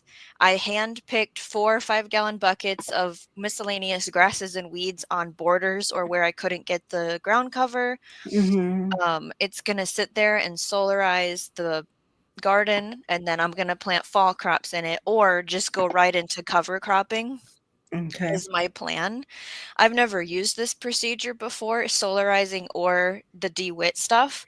I did put clear plastic down, and I have not going to reveal what I saw with that, because some people are like, you can use clear, you can use black, it doesn't matter. Well, I'm going to put a video on what happened to me once we get to the end where I can take the cover off. I want the video to have the beginning and the end in it, so that'll be coming up in August. Okay. So then yesterday, I think it was, we've had rain. So when it's raining, like you said, when it's raining, it's weed pulling time, okay? Yep. Especially because I would like to be in the clouds and the wind, not the hot blazing sun, to pick said weeds. Exactly. So we did the watermelon patch. It's regular weeds, and I made a short. Yeah, I made a short. I don't think it's out yet. That has all the weeds I found in the watermelon patch, and then I Mhm. took, it'd be probably 2 5-gallon buckets, but I made it fit into one. Oh, And I just stopped because I was over it at that point. Like, I yeah. can't And do you repetitive cover work. cropped. And you cover Yeah, crop too in I there. put the So clover in for that. And it's like, yeah, I even say, I think in the short, is this even necessary? Am I wasting right. my time? But it was fun Mm, to see the different flavors of weeds that came in that space, because different than that quick yeah. weed thing. Isn't it funny how in different areas of the garden you'll have issues with different I have weeds? At completely least, different. Mhm. yeah, completely different ones. And even here, like right now, I'm not, usually we have purslane popping up throughout the year, and nope, haven't seen any purslane at all. Just this stupid one with the huge taproot and some Mhm. chickweed, pretty much. But that one with the taproot is Oh, going everywhere. chickweed. Guess who Mm. has a plan for chickweed? And every time we go there, I forget. Mm. It is usable as a medicinal. I haven't tried it.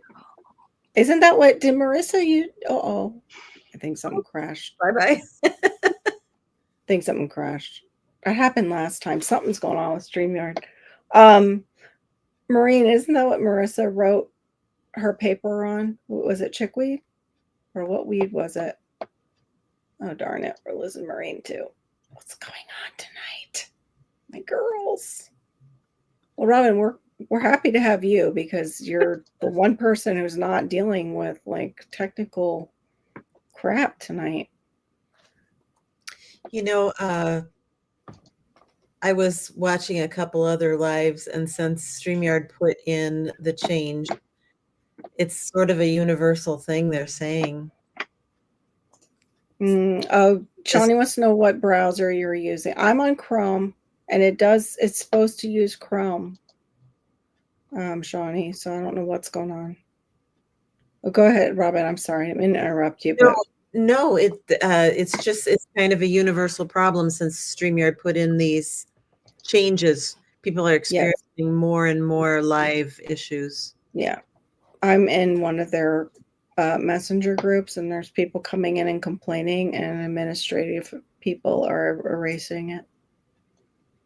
It's Oh, just wow. they're deleting the complaints instead of saying we're working on such and such. Nope, they're just I mean, anti-itch. Oh, it might be anti-itch. The chickweed can make a bomb. Plus, chickens love it. Oh, so free food for chickens. See, I need a chicken. I might have to just get a prescription. Somebody had said that for an emotional support chicken. I don't know if that'll fly. Like how people have their emotional support little dogs that they bring everywhere. Chicken. I have an emotional support chicken. Yeah. He lives in my house sometimes. Yeah. Oh. Okay, so yeah, Robin's using Chrome too. yeah. Yeah, they love the weeds. That Mobius too. They love I'm on Chrome. mulberry, planting mulberry near their run. They like the berries. They'll bite at the leaves. Oh, that's a new one. To infuse the vinegar in oil. I could drop compost or add to the bucket of water. Yeah, I want to do the weed fertilizer or weed tea. The poo-poo juice I need to do this year. Or the Dave's Fetid Swamp Water, or what is So it Miss Linda calls super juice. Like, I think it came from the Korean farming method, Yeah. right, Maureen? That's another one. Mhm. I just got a note. YouTube now supports. I had that too, but I can't figure I out think so. how to I think they do are. it. I can't figure out how to do it, Shawnee. No, I Yeah. got it. Oh, did they do it? Because they were saying like supposedly it's supposed Yeah, to I don't know.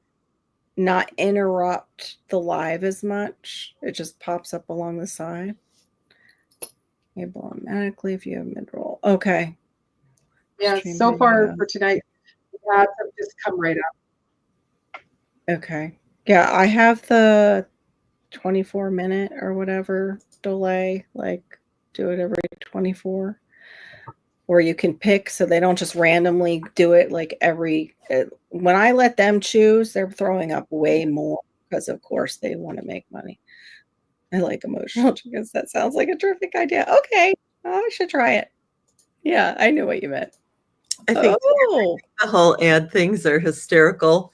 You'll be watching a live about something holistically organic, mhm. blah blah blah, and then the commercial will be about chemical fertilizers for Yeah, farmers. yeah, like they missed the mark. Welcome to the stage, Homestead Aquarius. Hey, Robert. How Hello you doing? there. How are you ladies doing? Good. I see we've had Shawnee drop out. Yeah, I saw that too, Shawnee. Like we want to upgrade when they're having all these issues. It's probably a free month or two. Sorry, go ahead, Robert. It could be that there was too much estrogen on the panel. Oh, it's too much estrogen again. The estrogen Oh toxicity. my God.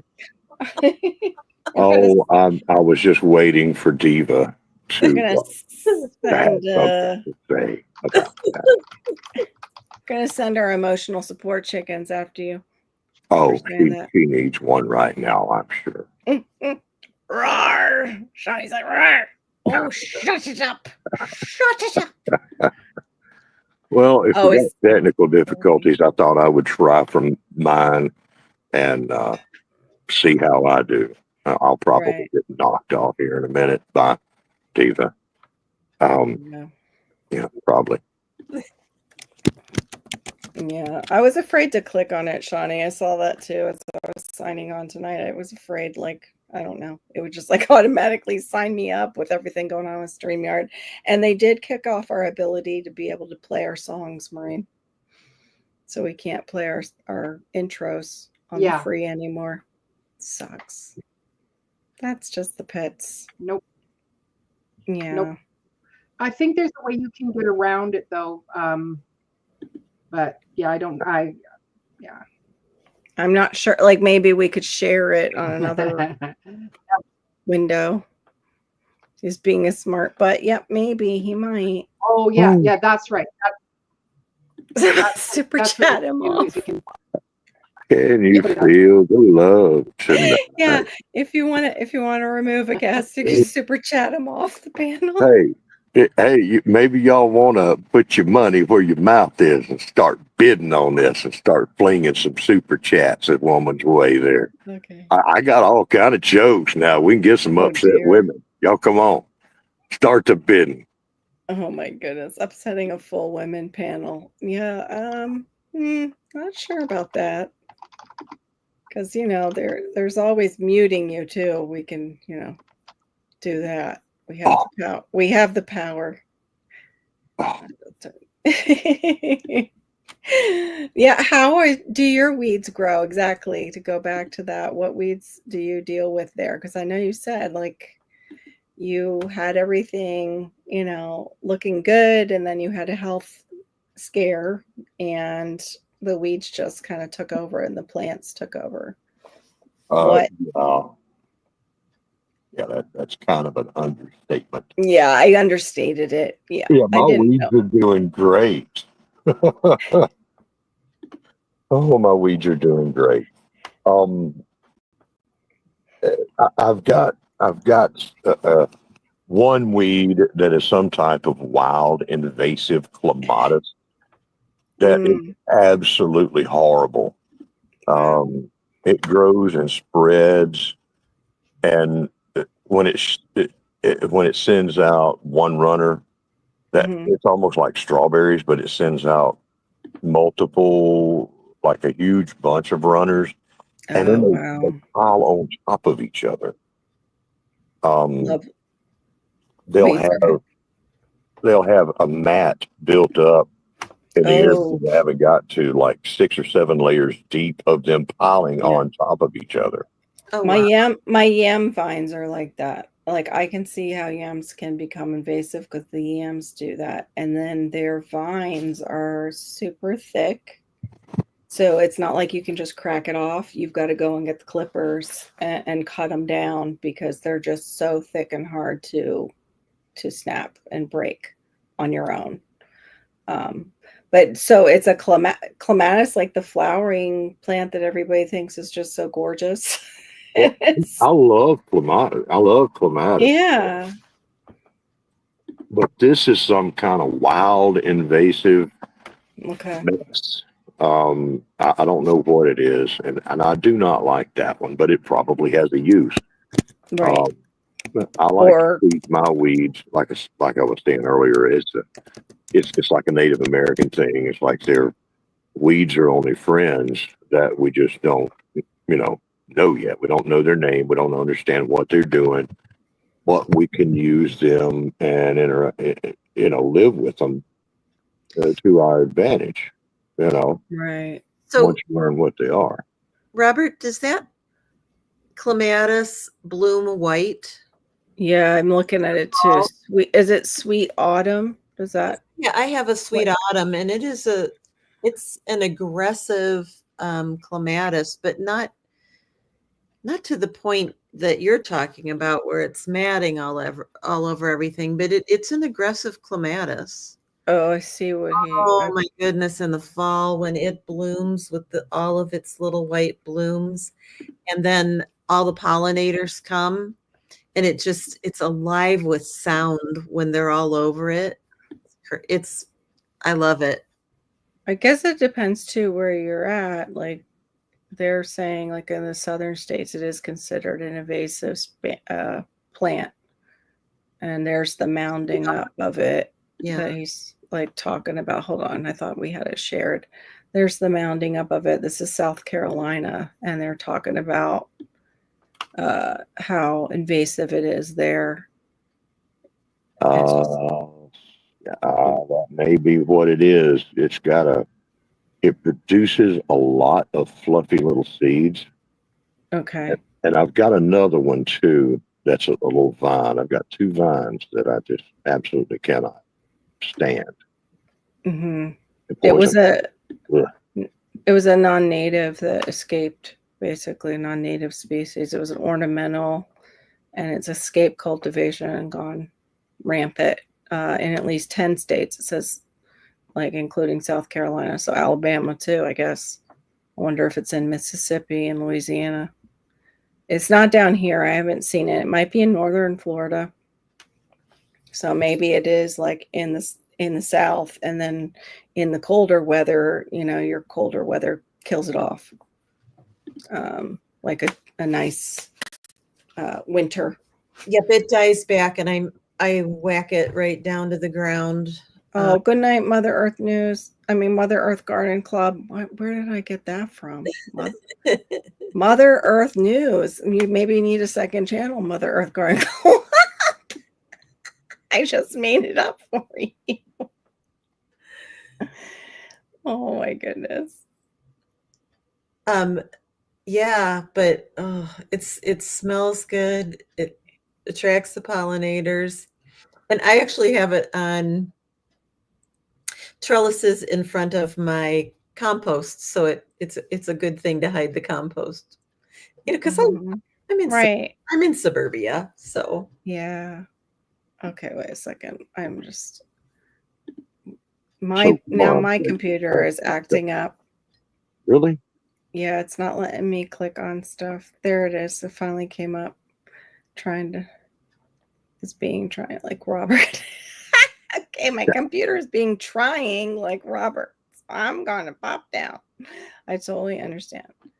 Sounds like a creeping Charlie weed.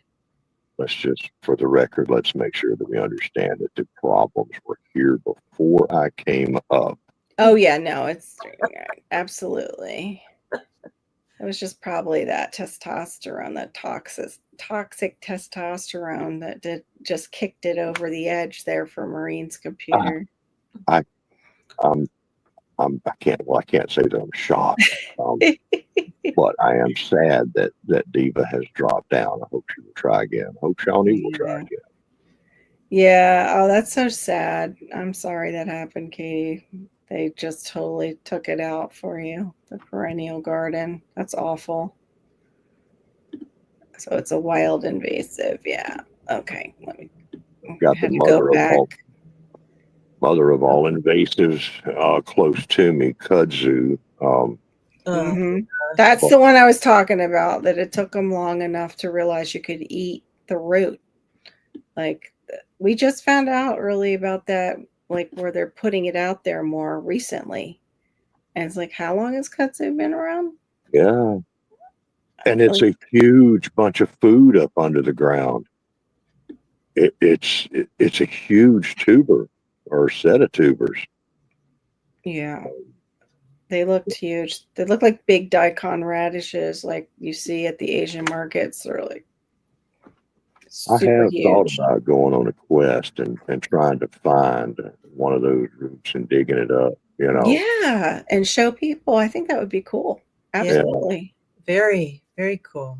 It's just a matter of, fighting the kudzu and getting in there, because that is, in the mountains, it's a dangerous thing because it covers everything, but then promotes erosion up underneath it. And you have what looks like a normal hill might actually be a series of very deep canyon or ravine-like structures in the ground where, yikes, water's eroded everything. And you got bugs and snakes and stuff you can't see. But gosh, kudzu is terrible around here. Everybody talks about, and I've been there. It's like, yeah, it's great. You can eat all of it, and it makes rope. And y'all just come on down here, and I'll have you sail. You can take all you want for free. Wow, y'all pay the shipping, and I'll ship you some. That's awful. Could an animal like a goat get it under control in an area?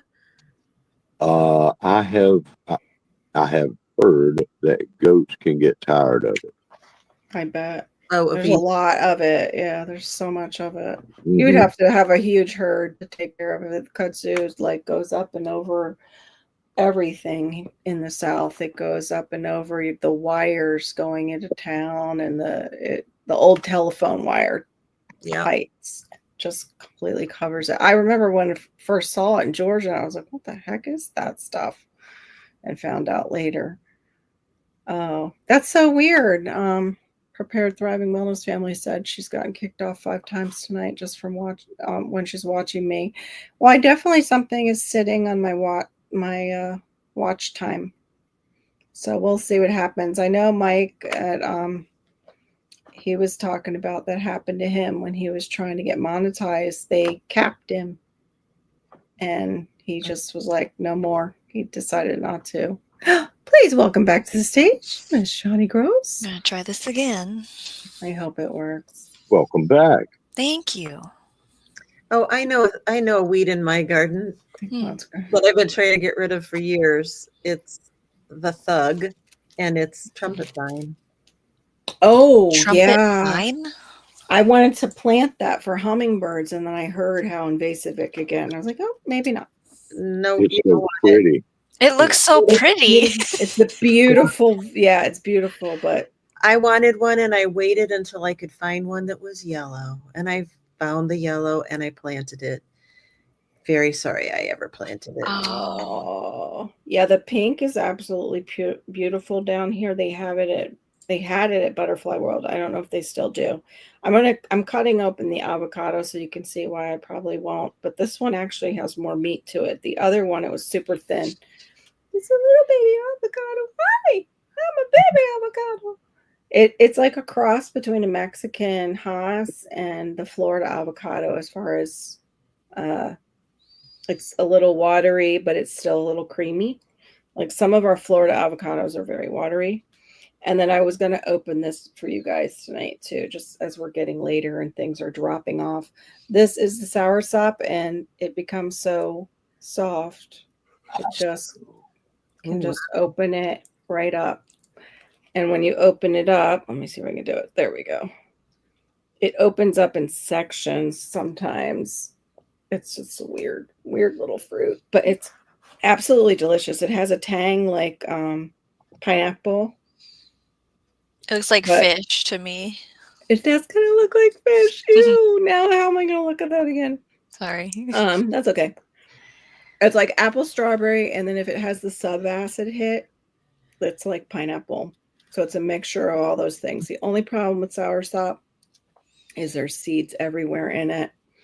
Kind of like jackfruit, but so good. Anyway, go ahead, guys. I just wanted to do that because I promised I would. I'm getting hungry. I can't do any, like, here's our Minnesota fruit bowl. Like, Yeah, here's my Florida fruit bowl.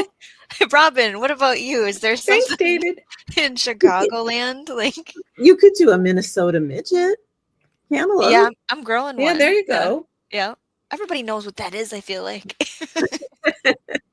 Well, you have the Eat the Weeds challenge, so you could show the weeds that you're going to. And I haven't even ate any of my own weeds. Yeah. That would be so funny. Like when you're showing that where you're solarizing and everything, and you just get down and be like, I'm going to just get a fork. I should bring some home and do it for a Yeah. live or something, because I haven't even showed. There's been participants for that challenge, and I haven't played their stuff on the channel yet. Sorry, guys. I need to do that. I need to do that too. Participate. Let's see. Where's the oh. Choose me over there. David with crop has come in here. Yes, David Corey with crop. He came in just the right time when I was opening the soursop. Oh, David Corey. It looks really bad now because it keeps oxidizing, but there's the Monstera. And the Monstera delicioso is also kind of pineapple-y, soursop-y. I don't know. It's like juicy fruit gum. Oh my gosh, it's even better. But it comes off like corn, but then it looks like the corn molded on the cob. I was saying, so like kind you're of eating corn on the cob. Yeah, that part looks so disgusting, but it's delicious. It's so delicious. Yeah, I had to look it up. I'm like, what is that? I think it's the calcium oxalate, but once it ripens, it doesn't affect you the same unless you have like kind of an allergy to it. But it comes off in like little kernels, just, dirty kernels, little dirty corn kernels. Dirty corn. Okay, look, it's already one of your phallic fruits, and now you calling them dirty kernels. Okay, now I'm gonna chill. Okay, but now y'all hear me out with this, and let me get your votes here in the chat. Okay. Mm-hmm. It occurs to me, it just seems like, okay, when the good Lord, nature, or whatever, all right, was designing all the fruits that we have, right? Right. Mm-hmm. Okay, he made all the different fruits in the world that we're used to, and then whenever he got closer to the equator, he just said, "Hey, you know what we need to do? Let's just get weird now. Let's just make weird stuff." You know, the tropical fruits are so amazing, and so many different, right. designs and kinds and stuff that looks scary. That's good. You know what I'm saying? Right. It's amazing. I mean, it's not just apples and pears and whatever. Just like I've said before, round fruits. When you get to the equatorial zones, into the heat, Right. It starts getting weird. It does. It absolutely does. And what about like that manzanilla tree that David the Good first talked about, where you stand under it and you can get burned? Mm-hmm. Water goes through it. We have things like that too that are just weird. I remember years ago when he was talking about that, and even saw him on a live stream one time standing, beside me. See this? Yep. He's showing the fruit and everything. I'm like, that's just. I think it was his lasagna. It was around his lasagna gardening video when he was down in Ecuador. David Corey, I got it for a deal. Otherwise, I probably would not be eating it. But yes, to ship out, I saw prices like $75. And it didn't guarantee how many fruit you actually got for that $75. So it was, crazy. with some of these prices. That's why I wouldn't mind becoming a tropical fruit grower, but I need land, man. Yep, Monstera deliciosa. If you could get those growing well, and then it would be worth it, you know. Well, these also are a vine, and they can get invasive and grow over trees. It's a vine fruit, not a tree. It's a vine. Monstera deliciosa is a hemi. We were talking about just a little bit ago. The word that orchids are. I had it before, and now it's lost. Oh. F. It's an E. It starts with an E. Oh, it's a yeah. Epiphyte? Epiphyte? Is that how you say it? Epiphyte. I think so. An epiphyte. It's called a hemi-epiphyte, and it can grow up trees because it's supposedly seeking the sun, but you can't put them out in direct sunlight because you can burn the plant. You can buy them in Texas as a house plant. Yeah. A lot of places you can buy them as house plants. Exactly. Yep, exactly. Amazing. David knows. David's the one who encouraged me to get it. And so I have the plant. What we deal with down here, though, with it as an outdoor plant is rust. And the only way to get rid of the rust is you have to cut the leaves off. That's pretty much it. This And is it's sad. This is the honeysuckle that Mobius is talking about. Oh, yeah, we have something similar to that, but it's a native. It's really, really pretty. My neighbor has it, and it's on the fence between, our properties. Mine bit the big one, but hers is still alive. Aww. And it likes my side because there's more sun. So, I always send her pictures from my side so she can see how pretty her honeysuckle is. I'm sorry, Mobius. I missed that comment about the honeysuckle. We have the coral honeysuckle that's a native here, and I have the seeds for it, but I haven't grown it. I literally just need more vertical furniture in my garden for all the vines that I want to grow. Pretty much. This makes me think of something I saw and read about that's kind of related. So I'm going to butt in. Okay. Yes, butt in. I was watching a video on YouTube because that's what I do with my life. And it's an off-grid, right? An off-grid person, and they do have a garden. It's all containers, and it's up on a rocky ridge, and they have to take water down from the pond and pump it with a battery bank up to a barrel to water the space. And in that video, in the comment section, because I like to read comments, somebody shared how they're getting older. They needed to kind of downsize their garden. Right. They asked around for any kind of containers or hanging baskets and were blessed by the community. And they hung them in trees, and plants were growing out of the hanging basket into the tree, vining, hanging. And so now they can stand under the tree, right? And do this. I like that. And Yes, the tree is the trellis. idea. And everyone was like, no way, in the comment section. That's brilliant. Wow. Yeah, it'll bring down a fence if it's left alone. The coral honeysuckle, David? Or do you mean the Monstera deliciosa? Because, we were talking about how I went to the Grand Ole Opry Hotel and it was climbing up a tree almost to the ceiling, and that place is massive. The hotel is a lobby. I don't even think you can call that place a lobby. It's like the whole interior, and they even have like a mall section. It's incredible. Pickled Japanese beetle. Ooh, gross. No, thank you. Picking. I forget to check their head to see if there's eggs on them. I just get all like, get in the jar, get in the jar. And I need to slow down and go, okay, do you have an egg on your head? Okay, I'll stop eating in front of you guys. I'm sorry. I've been wanting to try it because I wanted to see if it had subacid. It has a little bit. Not much this time. Is that like what a pineapple does? Yes. Okay. It's what gives it that pineapple zingy to it. And a lot of the Jamaican ones have it, and I love that.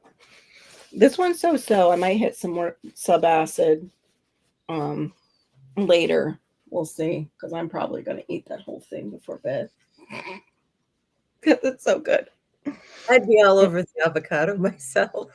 Yeah, that's going probably in the fridge for tomorrow with I I have a don't salad. like avocado. You don't? The only Aw. time I've been able to consume it is if it's like cubed in a smoothie with a bunch of Okay. other stuff. Yeah, to make it sweet.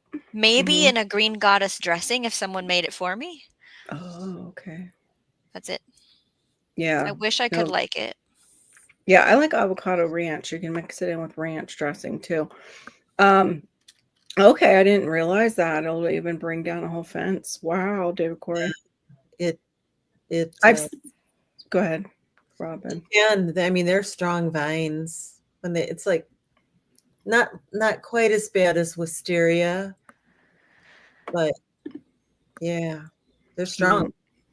I've seen it. Mounds Botanical had it. I don't know if I have a picture, but I stood in front of it, and I hope the picture came out. It's across a bridge. They used a wooden bridge, and they just let it grow across the bridge railing. It was so pretty. But yeah, I don't need it pulling down our new fence. My husband would be a lot bit mad about that. I think he pulled out my passiflora, what was left of it, actually, because he's afraid of passiflora taking over.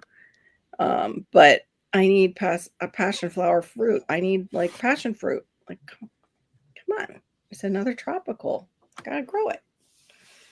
I almost grabbed yellow dragon fruit from the store today just to see if I could get it to the seeds to start, because I would like yellow dragon fruit. I just have to keep it somewhere where my son can't get a hold of it because it is a cactus. That's a main On concern. the roof, Carol. Yeah, that's what I need. I need a rooftop garden. Why didn't I think that? You don't have an upstairs, No. right? Okay, never We're mind. one story and our roofs are I was actually. gonna say if there's like a out balcony second level locked. I know I need something like that. I need that. That'd be great. Dragon fruit are ridiculously expensive here. Are Same. they? Yeah. Yeah. They are here. They are too. They're not that cheap actually here either, unless they you don't get taste them. good. They don't look No. particularly fresh to be paying for that. Yeah. Yeah. The yellow one today didn't look particularly fresh, but I thought, for the seeds it would be good. But the yellow one is the only one I like anyway. I don't like the others. They don't have much flavor to me at all. But wait. Hold on. I'm still here. Okay. What is it, Mr. Homestead Aquarius? Question. Where's Robin from? Oh. Where am I from?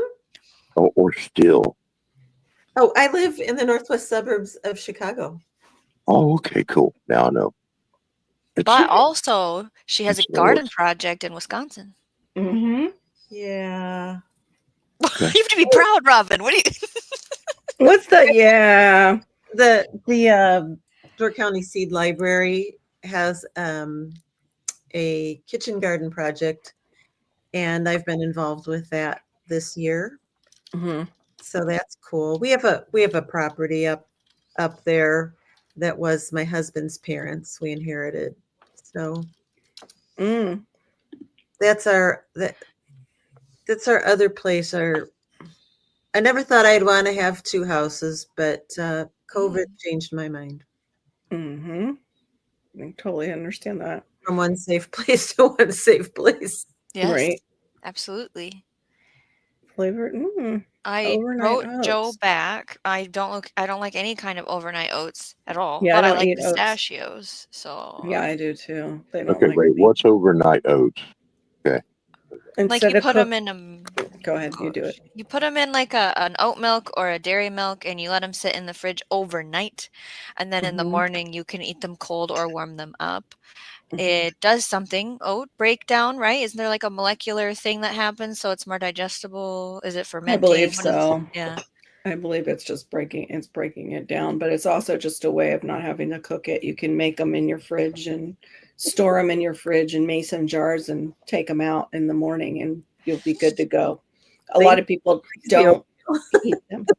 Huh? What? Lazy oatmeal. I like lazy oatmeal. Yeah. Yeah. I wish it's I like could love lazy. oatmeal. I would save money and that would be our breakfast all the time, but I'm not an oatmeal person. Right. David, Yeah, David. I want to get local, David. That's for sure. Because they're I probably never heard of irradiated. What? overnight oats. I've never heard of that. Oh no? It'd Yeah. be it's really like- good for you, I think, Robert. yeah, it would be. Great for the heart. Mhm. All right, now let's get off of me now. Now, what's good for me is bacon, overnight bacon, and some ham. That's what's good for me. Oh, you know what goes good with a ham sandwich, Robert? Cherries. Like Bing Cherries. cherries or Mm. Rainier cherries. I don't know. It's just a good pairing for me. Ham sandwich and a bowl of cherries.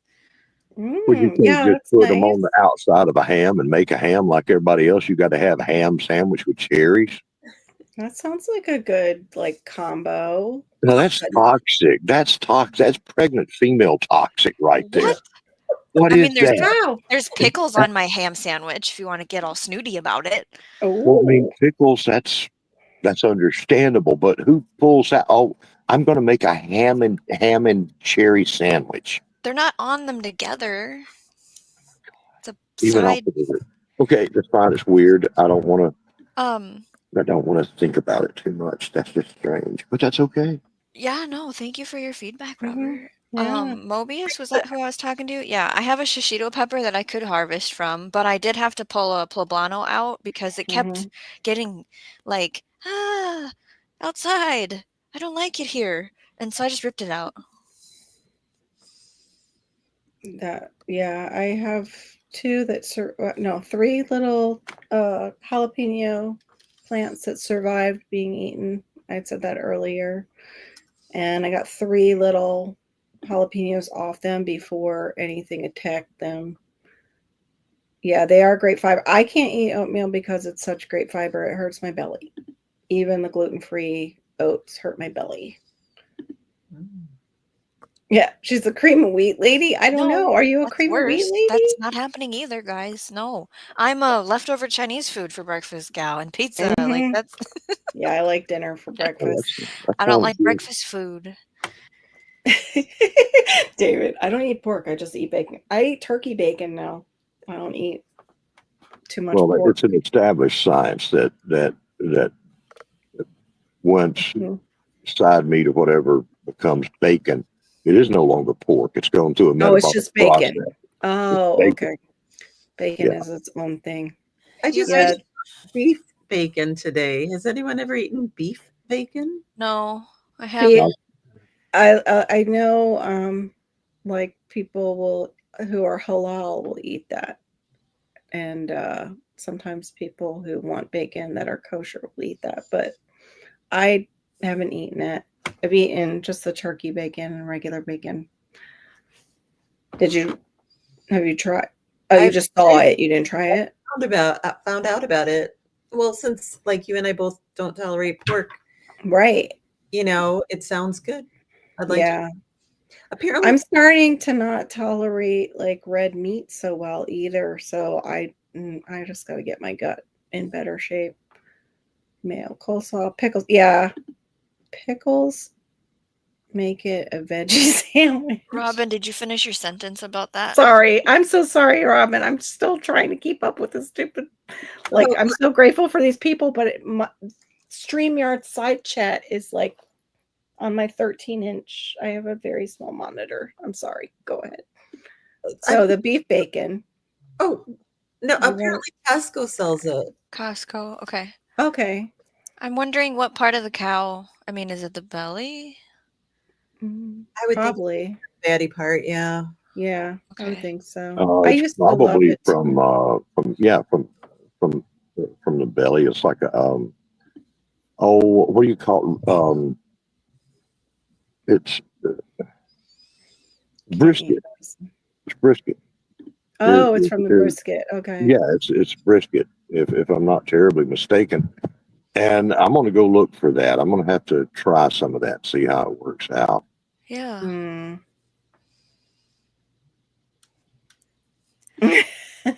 Can think. beef bacon, but turkey's another thing. Yeah, the turkey bacon's not bad. You guys were talking about fermenting kits earlier, Mhm. Robin. Mhm. And then Carol, you're talking about like pressure canning and stuff. So I want to get into lacto fermenting. I have the glass weights, I have mason jars, and I wanted to get the silicone tops that have the little handle on the top that you The put little- with the ring. And the- they're all sold out everywhere I go. Thank you, Mobius. So I think I can just use a cheesecloth, right? Or Yeah. not? Is that too What airy? over the My ferment jar? over my Yeah. glass. I see plenty weight. of people use the cheesecloth. Okay. I've seen that plenty of times. Yeah, bison I can't have either. Go figure. Can't It's have expensive. bison. Yeah, it's expensive, but I just can't digest it well. Shawnee, they didn't have it on Amazon? That's where I went. Oh, And it said it was there, and then you put it in your cart, and then like a minute later you get the unavailable message. I hate And I that. went to somebody's video and clicked their link, and Yeah. that was sold out because I saw it on what's her name? I don't know her name. She cooks food. Elizabeth? I think her name's Elizabeth. And so then I went, to the Blue Store online, Mhm. and it was like, maybe we could ship it to you. And I'm like, why don't we have any of these in July? Mhm. well, Right. probably because of Prime Days. Everybody's taking it already. Yeah, went Last on sale. Last week it was just crazy cheap for a lot of things, and I'm sure Right. that's the reason. Yeah, probably it. okay. I'm also concerned I'm not gonna like the food I ferment. Mhm. So it's like, well, if I just use the cheesecloth that I have, I didn't waste any supplies. I don't have things laying around that I don't want. I don't have a coffee filter, Mobius. But yeah, I have my weights because they're so cute. Hey, She Cooks Food would be an excellent YouTube name. Is there one already? Let's I look. Probably. don't know. We're fixing to find out, ain't we? She cooks. She cooks healthy. She cooks food. She cooks. Oh, this is funny. Joe's now trying to figure out what Shawnee would eat for breakfast. Oh, geez. Passamaquoddy is telling us that turkey bacon, beef bacon, or anything other than original bacon still is just made up, not real bacon. Okay, I can see that. It's really smoked meat, but it's in the shape of bacon, and I'll pretend because the other kind of bacon is not really great for me right now. Because I'm pretty sure that whatever happened with my gut, I've like turned into like a super, super old person and have gout issues when I eat rich food like pork, and I'm going easy even on the shrimp. I got shrimp today so we could have shrimp salad. I did make shrimp spring rolls for the first time. That stuff stuck to me more than it stuck to my spring roll. The little rice wrappers. Oh my gosh. But yes, a pain go in ahead. the toe. What? Say that again. In the big toe. I do. I get the big toe pain. Yeah, It's usually it's the first awful. place. Yeah. It's terrible pain. Yes, Joe wants to know. I wonder if homemade chilaquiles, tortilla strips, fried crisp, then adding an egg, scrambling it in, eating plain or with some red or green salsa would appeal to Shawnee. No, So this is going to sound like I like breakfast food because today I made hash browns and eggs, but I don't like breakfast food. Okay. Normally I just wait till like 11 to eat, and then we just eat lunch. I used to eat yogurt like a good girl, but I can't stand it after my first kid. I hate it. I went through a texture issue with yogurt for a while. And then I like Applegate chicken sausage. That's good for me. Yeah, those are good. I've had that. I used to eat granola, not anymore. I don't know what's wrong.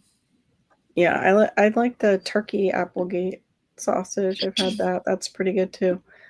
Or maybe it is chicken. I like a smoothie for breakfast. Does that count? Yeah, there. Mobius said you'll get them, but cheesecloth will work, no problem. Okay. I was gonna put it in the cupboard with the cheesecloth. Yeah. I've seen people do that. I'm gonna do 1 jar. I'm gonna do 1 jar of pickles, and then maybe a jar of sauerkraut. Maybe those are the 2 I want to try. So Um, this is off the topic, but I think it would be a good live topic would be what you're cooking from the garden right now. yeah. Okay, let's put that in the idea box, Robin. Yeah. Hey, this is my life. Wait a minute. I get these ideas, Shawnee. We can You both do you- it, Carol. You get all the good ideas. Okay, we can both do it. It's fine. We don't have Because to do it's garden. totally different. It's totally different No. in my garden. Yeah, absolutely. What I'm cooking would be like chaya and moringa and like a yam. Yeah, totally different. Because let's face it, within the next few weeks, at least here, we're going to just have an inundation of stuff, and Yeah. you need ideas. Yeah, and August is go time for me. Right. 5A. Yeah. Yeah, a lot of people need zucchini ideas, like our friend Diva. I planted one of those evil things, Carol. Oh, you did? Not But the it's- Z word. But it's what's it called now? Is it? It's not called moringa, is it? It's a different type of zucchini. Magda. That's what it's Oh, called. the Magda zucchini. It's cuter. The gray zucchinis look interesting because they get huge. The What gray if it says zucchini. huge next to it? I don't want to plant that. I What? like to I'm make not there all the zucchini time. to make zucchini boats. Yeah, it would get to it probably. It Oh, would get out anything of control. boat or stuffed, I can't get down with. Something's No. wrong with me. I just can't. I want to try the like a zucchini parmesan, like the the noodles again. But last time I tried it, I like almost choked on them. I'm like, this is not what I expected at all. Oh, I saw zucchini strips with parm by Mhm. the Yeah. beautiful one. She did that. Yeah. I've seen that on other channels where they do the zucchini fries in the the thing Well, that I have everybody an air has that fryer. I don't. Yes, the thing that everybody has that I don't, the air fryer. I've seen them do it. No, because they outgas stuff, and I want to get one that's not. She needs the toxic. thing like I have, the smart oven. It's Yeah. all metal and it does lots of things in it. Mine does this, not this. Yeah, But Diva has Diva one. has that one. Yeah, I saw that one at Walmart, and I wanted to get it, but I have my mom's old toaster oven. That's like I don't know. It's a nice, really nice one, but it. Oh, you got it. I can't believe that you don't have it in Florida because, Mm-mm. and I love it this time of year is I can, it's just Alan. I can Yeah. do a little something hot without heating Right. the whole house. And Exactly. my house, Right. I have my toaster oven's for that. It's a convection toaster oven. So it's kind of similar to air frying, but I just don't have the basket to air fry. Like it's not the fancy next step. Yeah, I But don't have a I can do that basket. in our No little toaster. basket. Yeah. the cool thing about the air fryer though is if you like crispy food, Yeah. you get a good crispy going on in the air fryer. We do like crispy food. Yeah. Yeah. You do have to watch out made for bioengineered stuff. I Yeah. made cheese curds in my air fryer for lunch today because I'm an adult and I can do whatever I want. Yeah, you can. Jesus, you can. Right. I feel that way too. Start your next reference. I was like David. Dave's like, I like sweet potato pie for breakfast. I'm like, I am down with that too, David. I could totally eat sweet potato pie for breakfast. It's the best for any takeaway food that you bring home to heat it up. Deep fried or a melt sandwich or something that you want to get crispy again. I'm sorry, but oven just can't get crispy again like an air fryer. Yeah, it might, Joe. Some people don't like the mamey sapote. There's a Mexican grocery store and I could ask them that word and see what they tell me. Yeah, it's like pumpkin pie they compare it to, but when I've had it, I've only had it not in a smoothie. And it's kind of like a sweet potato, but different, a little bit different. I don't know. It's not one of my favorites.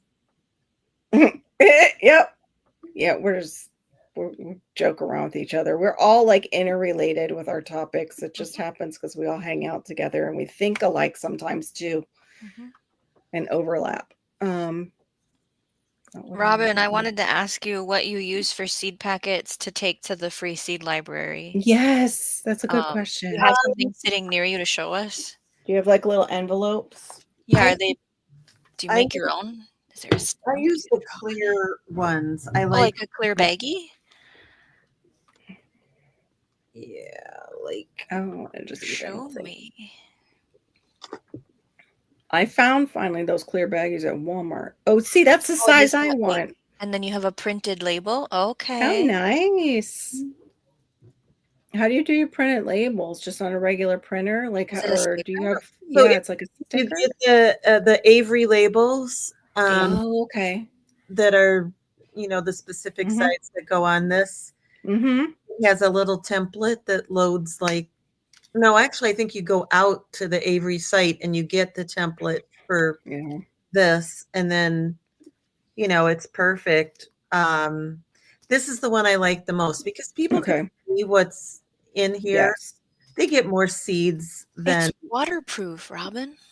Yeah, it's great. two. Now, I also have used the little cardboard ones, and those are fine, but the seal that comes on it isn't good enough. I have to, like take a glue stick and Mm, make sure that the seeds aren't going to fall back out of Okay. them. I okay. also like the Ziploc resealableness of your Yes. method. Yeah, Yeah. especially, when you're a backyard gardener, you don't go Mhm. through all your seeds. Mm-hmm. Mobius, what is That's this deal true. about pickles are hard for fermenting? What are you trying to say? You're trying to talk me out of it and I'm confused. What am I missing, Mobius? Make a relish. Don't do cucumbers to pickles first. What? Smaller. It's just a smaller thing to ferment, like cut up in pieces, maybe. It I don't ferments wanna all the That's why I wanted to do pickles. I'm not cutting anything. Just Yeah, stick it in right? the jar. Keep it simple. Yeah, I think you could fry sweet potato, David. I'm sure everything can be fried. Yeah, they fry Just green beans and stuff. They fry the candy bars at like the fair, and that was I should have never found out about those. But then I saw the guy's nails, and I'll never be back, so it's okay. Mobius, I don't grow the big ones for that. I grow the minis. What? Who told you no? I never told you no. You never asked for it. You big fat lying man. I've known him for over 6 years, folks. We have that kind of relationship. Ferment a relish. Yeah, Yeah, Mobius, what? I grow the little babies, and then I also grow like mini munchers. And then I grow like Japanese longs and burpless and stuff. So I'm getting grape leaves and bay leaves to put in to the ferment, and I have my own dill and salt and filtered water and the wheat and some garlic, and that's the plan. And I have to get the timing right so they don't get super sour and mushy is the thing I'm concerned about. That is for you, Robin. They want to know about the seeds, like Yeah, and I answered him in the chat. okay. Okay. But Joe, I package them and donate them to the seed library, and then the seed library distributes them out through the library system up in Door County. That's wonderful. So yeah. Oh, because they're large, they're hard to ferment. Is it just the fermentation doesn't seep into the cucumbers? Is that what it is, Mobius? Yeah, Johnny said no cutting. That's right. No cutting. Oh, John, it's tricky, hard to get it right. Okay. I see. Minis. if you would like to do the seed library, is that what you asked me, or Uh, sell, or Talking to me or the chat? no, you? Okay, so why did I ask? Well, I was curious about the packaging Mhm. and effort right? Because I've seen people like spend hours filling out a seed packet to make it beautiful, right? I would like to get my children into doing something in an assembly fashion. So what they did was they harvested seeds from all of the, it was like broccoli or cabbage or something, but it never made its vegetable. And so like these seeds aren't technically going to be good because they're now trained to fail. And I just wanted to show them, here it's dry. Look, feel it. Here, look, the seeds come out and they like explode out when it's really dry. And can you collect them? Can you keep track of them? And so I was going to show them, this is what we would do if we were to sell them or to, you know, package them. And I was looking for ideas for packaging, I guess. Yeah. I think got the I think bag. next year I do want to sell seeds though. But the Yeah. plant that I was going to save seed from isn't growing, so that probably isn't going to work. Well, I there's a lot of, I'm sorry. no, I used to get those at the Dollar Tree. I couldn't find them, and I was telling Shawnee that. Like, they kicked them out. They Yeah, didn't you sell said them they're not anymore. there anymore or something. Yeah. Walmart had a similar bag, but mine are a little bit like longer and a little larger. But it has, here, let me put my face up. But it has a little spot on it to write on. So like if you're not selling it, you're just giving the seeds away to a friend, you could just write on the little white spot. But I like those size. Like, where did you pick those up? Were they on Amazon or Yeah. where did you? Yeah. I think they come in 500 at a, Yeah. yeah. I used to get big stacks at the Dollar Tree and I can't find them anymore. Let me go show you. Let me go show you something real quick. Okay. Okay. Yeah, we don't have a Bustlers, free seed library in sauerkraut. my town or my community. And should I be the gardener who starts one? Well, Right. you know, in a perfect world. I know, right? I don't know if I don't think we have one either. I have to We check. just I've have only free little Go ahead. libraries for books. Yeah. Right, we have that, but I don't think we have seed libraries either. I looked online and didn't see one locally. This one comes in like a million different sizes. It's Oh, that's pretty. and see, it's got a Ziploc up at the top. I like that one. See what's in it? Yeah. Is this going backwards on the screen? Lemon- It's No, okay. No, correct. we can read it. So these are food grade, and you can get them on Amazon. Okay. Yeah. This is the best gift on the planet because people really, really appreciate getting this as a gift. But you can get these in all different sizes, right down to, you know, like 2-inch by 2-inch. And you can do seeds in those too. Okay.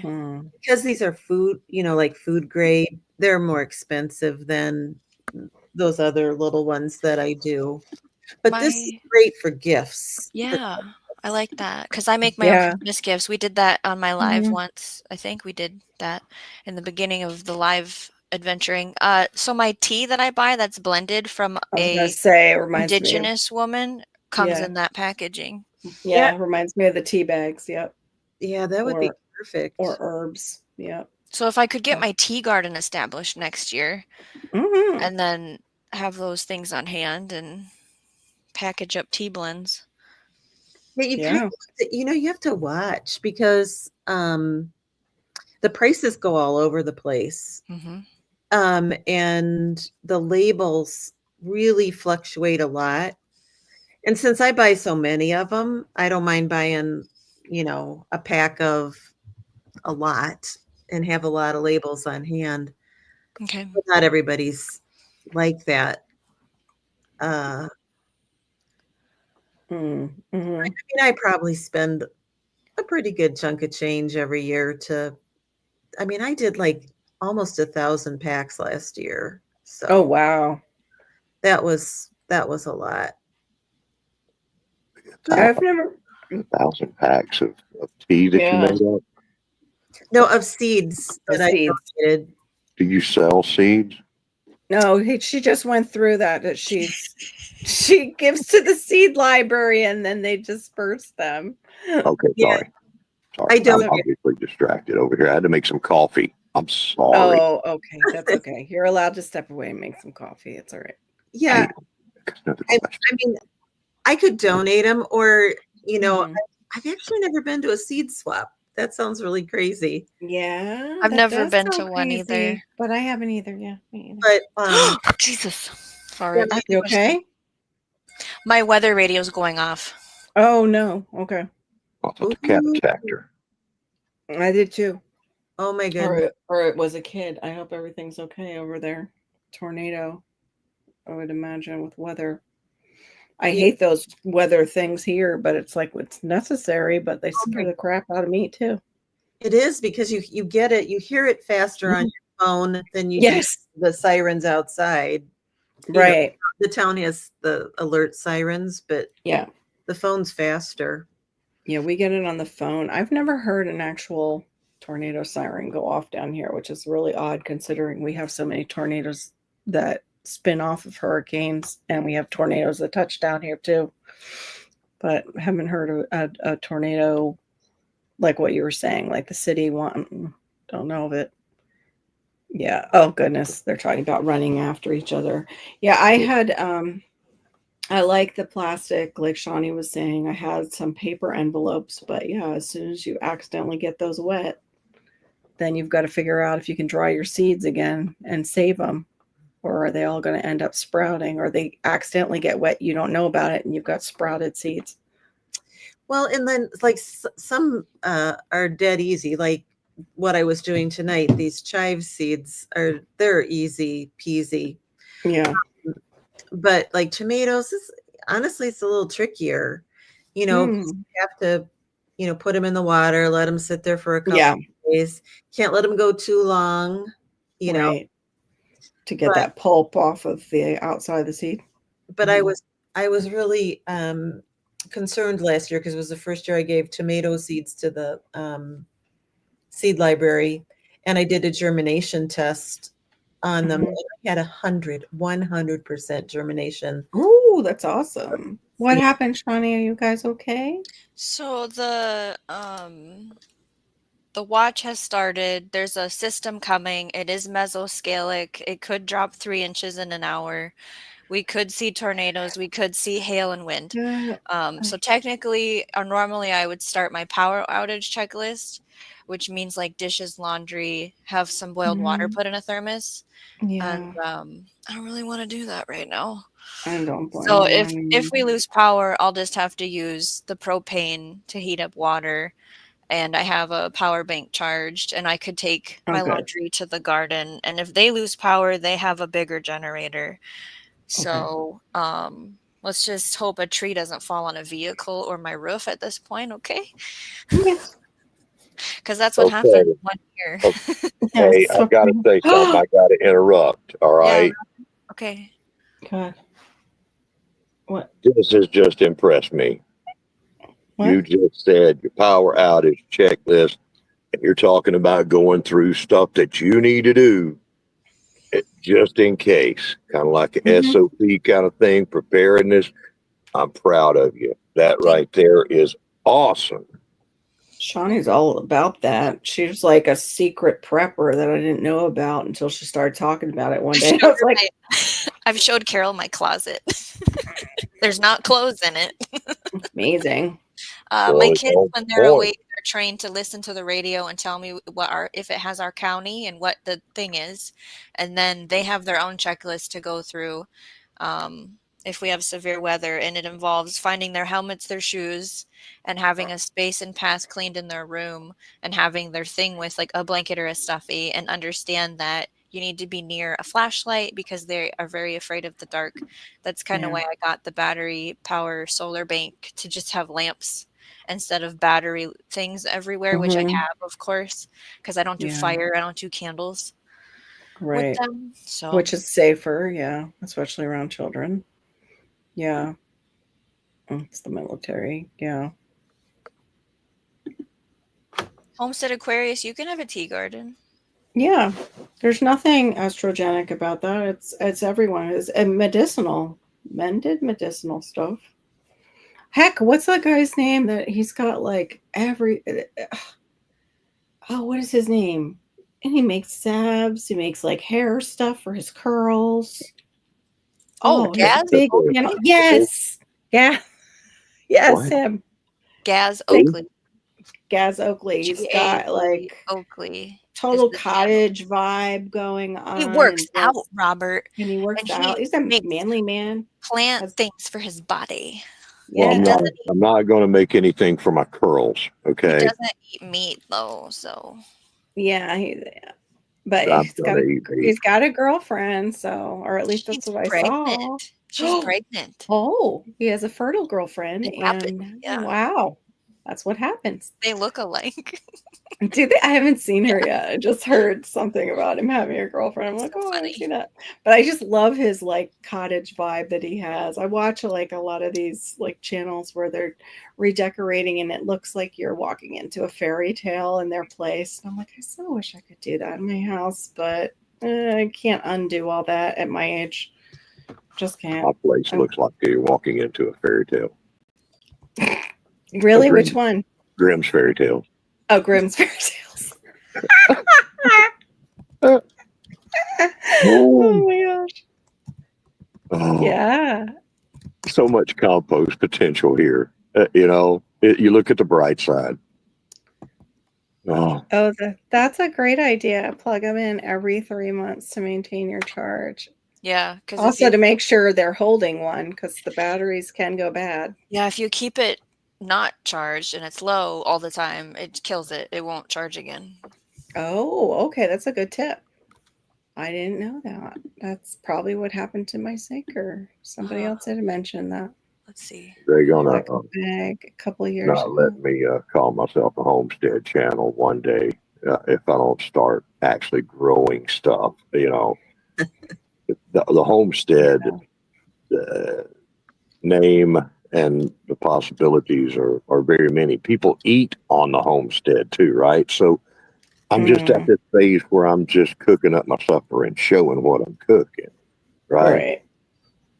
I do need to start growing some things though. Right. And Well, I've had showing two the gardens. wild. Sorry, Robert, but show your wild stuff too. You've got all that I stuff ain't that's showing my grown wild wild. stuff. No, I'm not showing my wild stuff. That didn't come out. That obviously, didn't come out right. Shut up. No way. I meant, like passiflora, your mulberries, like how you Yeah. used to show the peaches. Yeah, no, it's difficult. I have difficulties over here. Okay, I know.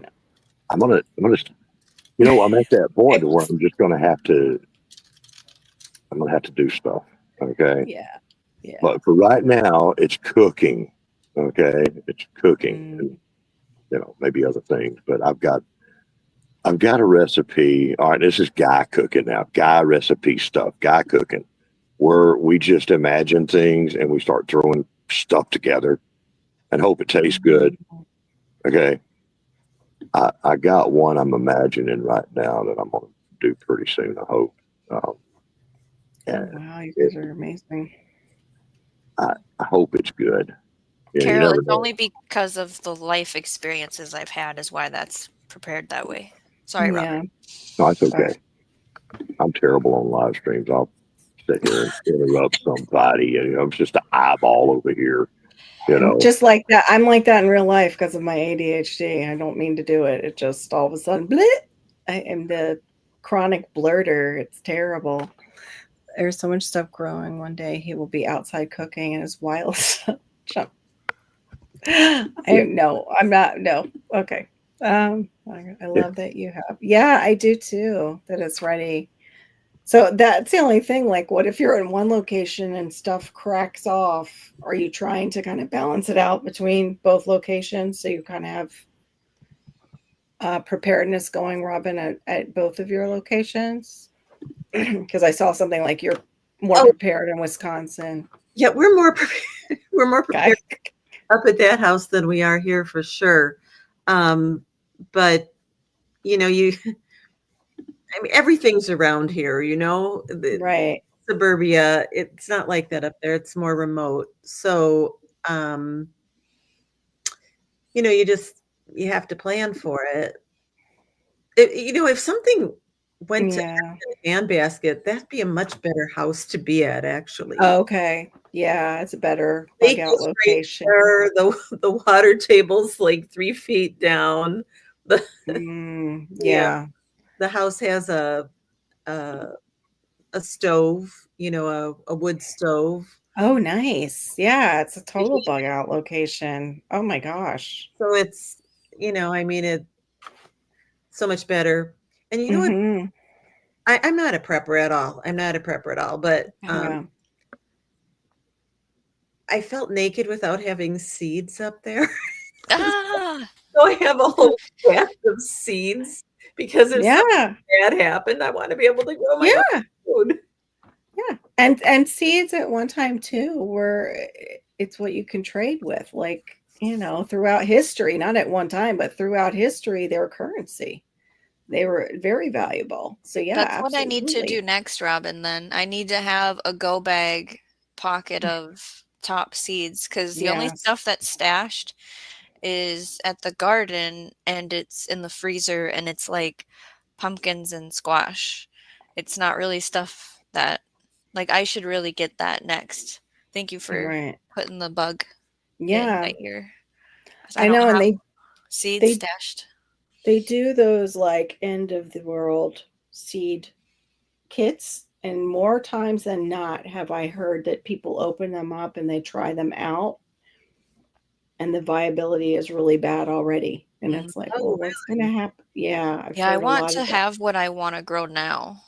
Yeah, I your don't own want, seed vault. like, I had survival seeds and a lot of that stuff didn't germinate, which might have just been me because it was weird No, stuff. you're not the first person So I've I'm heard not ordering from plenty. them again. Yeah, I've heard plenty of people about that particular brand actually. And I think they're actually in the Big W store now. I think I saw Mhm. their kit there. And I was like, yeah, for that money and with the reputation I've heard, and because it's not just you, it was other YouTube channels that had tried those packets out, and the reliability and viability was not that good at all. Well, But yeah, I go looked ahead. at one of those and it just didn't seem like it was stuff I would want to eat. Exactly. Yeah, You I know? think they were based off Victory Gardens from the 1940s. Honestly, some of it was just, but I mean, like the prepared foods and stuff, I would rather do my own, too. Absolutely. Hmm. Hey, Same hey, thing. hey, But It's let kind me ask y'all a what? question. Sure. What is it? All right, now we're gonna get a little off here, but what you've heard about these survivalists, right? But what is the opposite of a survivalist? It's an anti-survivalist. I was going to say So maximalist. I don't know. I don't know. so It's a dead person if you're not let's be surviving. You're prepared. dead. Let's be prepared. That's what so much of this Yeah. is about. We're talking about gardening and Right. homesteading, and Mhm. Right. it's the media and Yeah. specifically the forces behind the media Mm. do not want anyone to be prepared. Mm. Robert. Because you panic buy. When you're not prepared and you're afraid, you buy more things. Well, Right. that's a different kind of thing. That's people that are not But prepared. well, that's what I'm saying. That's why they don't. That's what behind it is corporations that want you to go out and pay more for those things in those times. Because we deal with the same thing during hurricane season. Like Ooh, people hurricane wait. season. Yeah, Sorry. we're in it. People wait to the last minute and then they're like, "Oh, I can't believe how greedy people are." And it's like, "No, they had some stuff already. They came and got the rest. As soon as they heard it turned towards this area, people in Florida don't mess around. Like we just don't mess around." But And then you see other people that panic buy and it's like, "Okay, the whole meat case is empty. Hope you have something to plug that freezer into." I know. Like, it's just Robin, do you crazy. see that with snowstorms in Chicagoland? Panic buy it before a snowstorm, or is that died out? no, not really, but the COVID kind of just put it all into perspective for me when, Right. you know, going into lockdown and we knew what the lockdown date was. Well, we all went Yeah. to the grocery store and stuff, and for the first time to see empty shelves Right.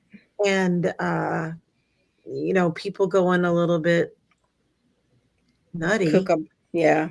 Right. Thankfully, in my area, we didn't have some of the horror stories that happened throughout the country, but Right. Right. Yeah, it was a big lesson in our face about the fragile 3-day only supply in your locale. Yeah.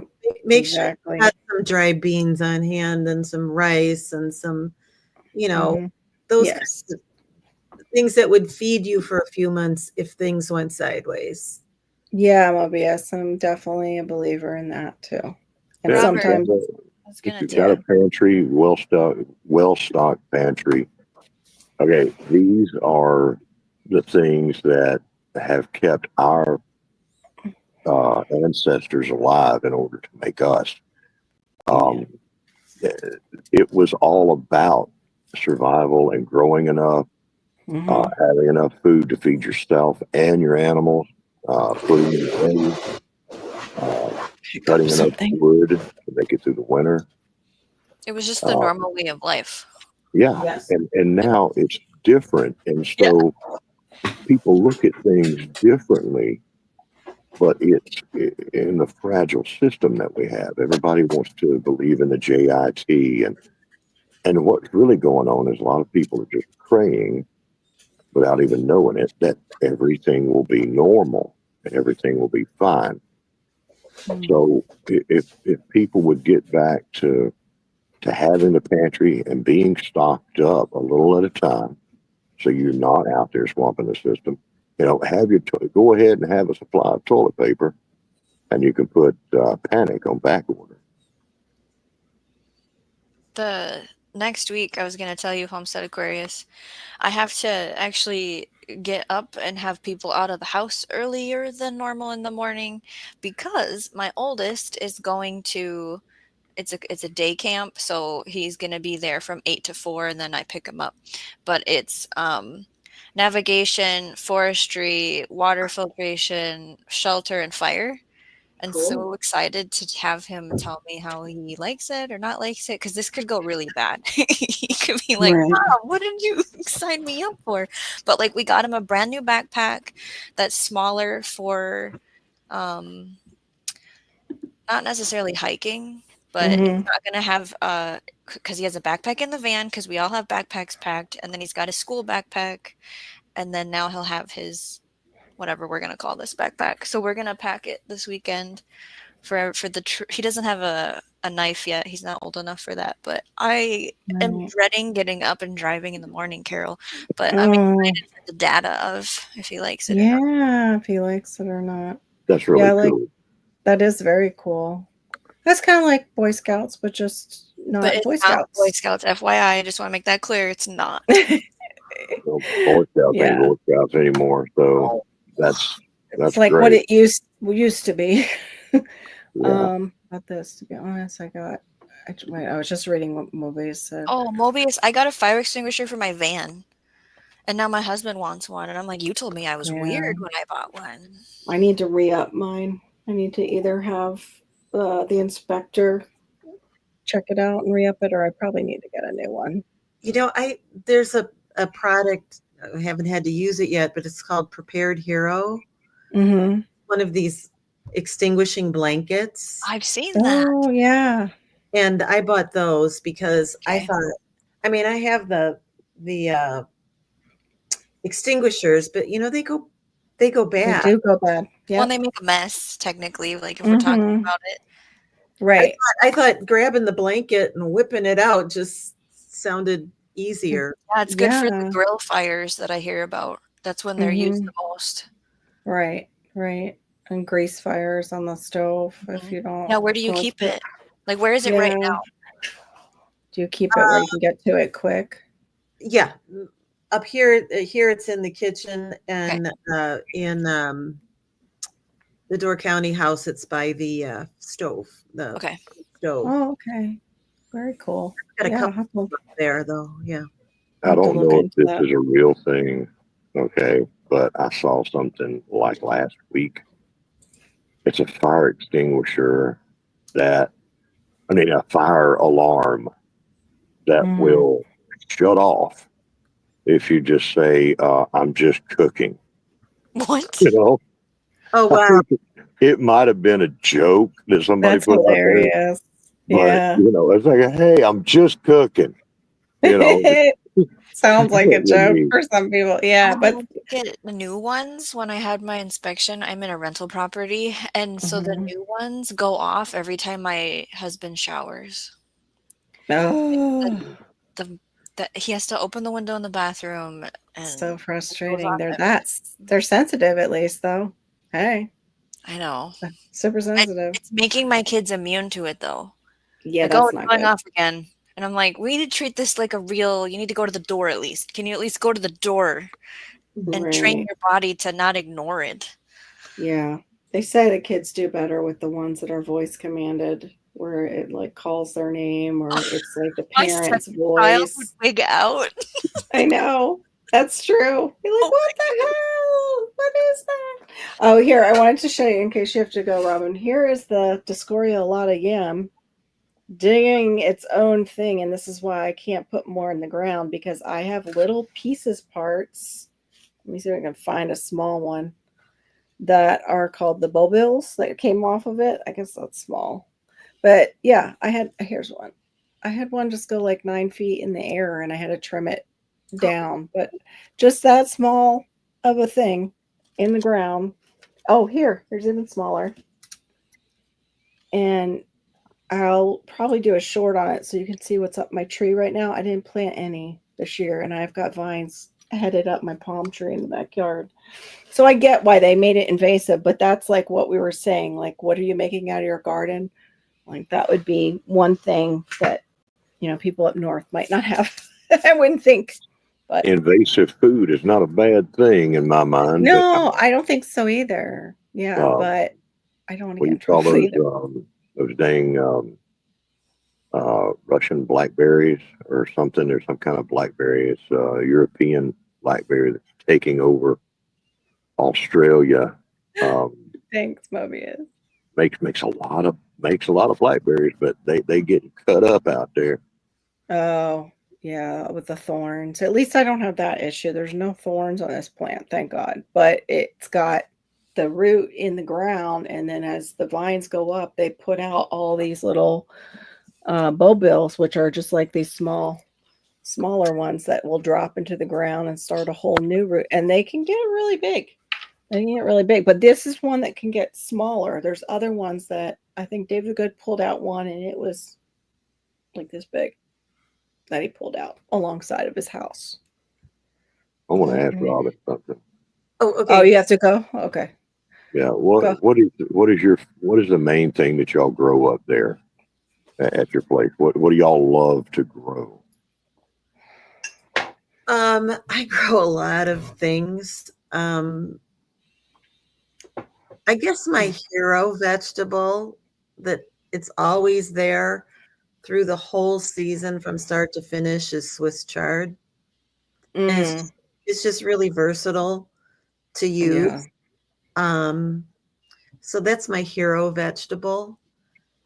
What I like to grow, tomatoes. Doesn't everybody love to? Yeah, everybody likes to grow tomatoes, right? I have 21 Yeah. varieties out there. Wow. My blackberries, that's probably my hero fruit. It's the easiest and most carefree. Yeah. Obviously, I love the cherries, but they're fussier. Mm-hmm.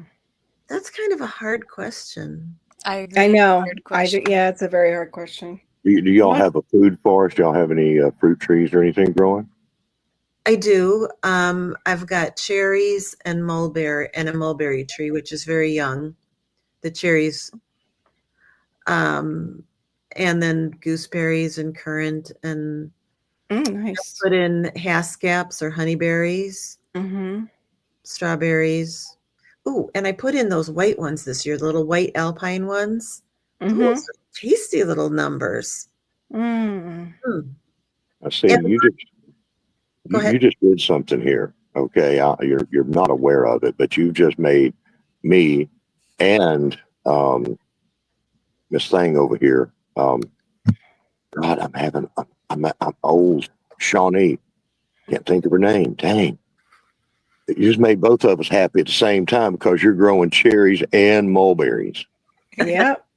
Me too. I'm the mulberry girl here too. And I have cherries, but mine are Barbados. I'm having to fight myself talking about you and your mulberries. Oh, you and your mulberries.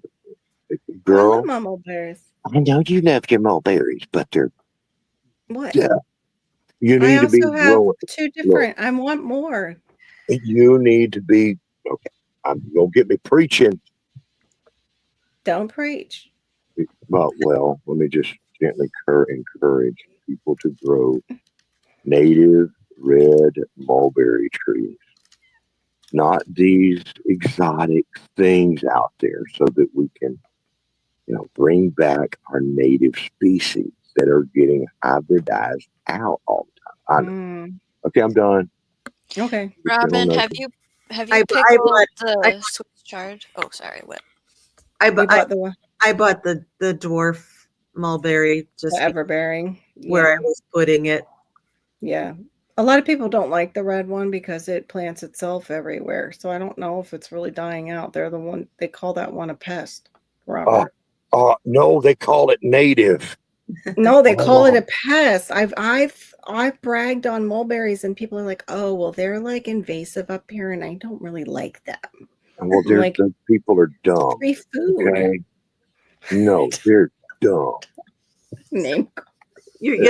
Our native red mulberries, they are in danger throughout a lot of their home range. And that started because we got somebody a long time in the past got the idea that, hey, you know what, we're gonna make our own silk over here. All right. And we're not gonna keep paying that cheap labor rate that China's offering. We're gonna make our own silk. So they brought in white mulberry trees and they started making their own silk. And that lasted for about 2.5 weeks. And they said, this is a lot more labor intensive than what we realized. To heck with all this. And all of those white mulberry trees went feral. So now our native mulberry trees are in danger of being hybridized out. Almost as bad as Bradford pears. Bradford pear is the other one. Oh, yeah. Bradford pear. They're horrible. Cut that sucker down. Okay, I'm done. Okay. Yeah, because she said she had to go. I didn't want to overkeep her. I had a question about pickling. Do you pickle the stems of the chard? I've never tried that. You ever heard of that before? Yeah. No. People use it. Did you say you use it like celery sometimes? Or yeah, it's a good celery substitute. I mean, we were talking about allergies. And yes. I was allergic to celery. So the chard is a great substitute. And when you put the what's it called? Ants on a log, when you put the peanut butter on the celery with the raisins. Yeah. You can do it with the chard and it tastes the same. Oh wow. I'll have to try it. I only juice chard. I haven't really gotten into eating it except for the baby, like in salad mixes, like the little leaves. But thank you for being with us, Robin. And please check out Robin Gardens. Shawnee dropped the link. If you haven't already, please subscribe.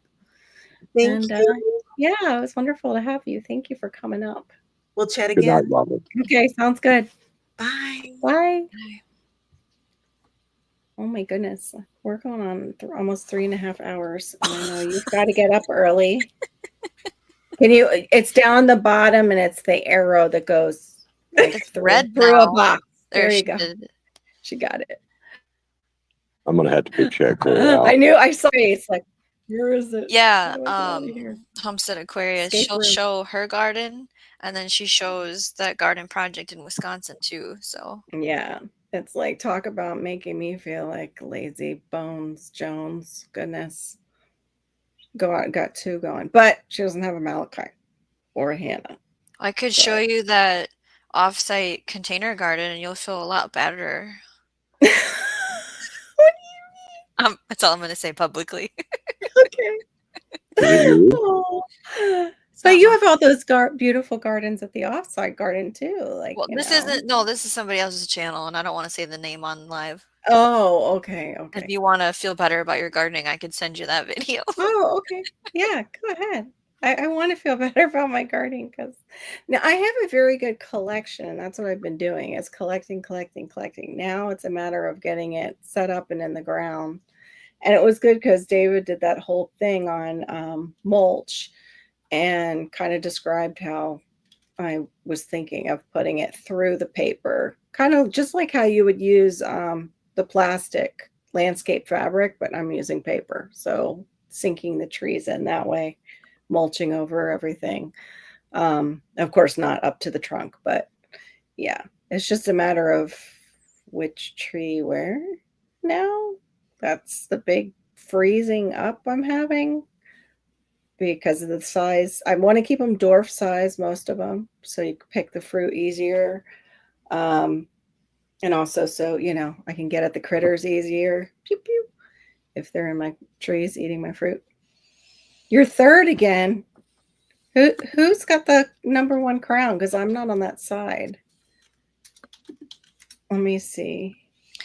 Okay, number 1 is Passamaquoddy. Number 2 is Oh, supposed to be Homestead Aquarius. Number 3 was supposed to be Robin Gardens. okay. That's so weird, though. It didn't. Oh, I forgot to. Oh, darn it. I was going to read that one thing. Let me see if it's still there. Something to read. It was just about what Paul from Seed Time sent out. And he was talking about like his 3 cucumber plants that, got hit. 2 got hit with bacterial wilt, and a third one was chewed right to the ground. I haven't been And what watching was any of Seed Time stuff, so I'm me excited to either. hear about what you are talking about. He was saying, let's see, it's kind of like a mini checklist I came up with a few years ago.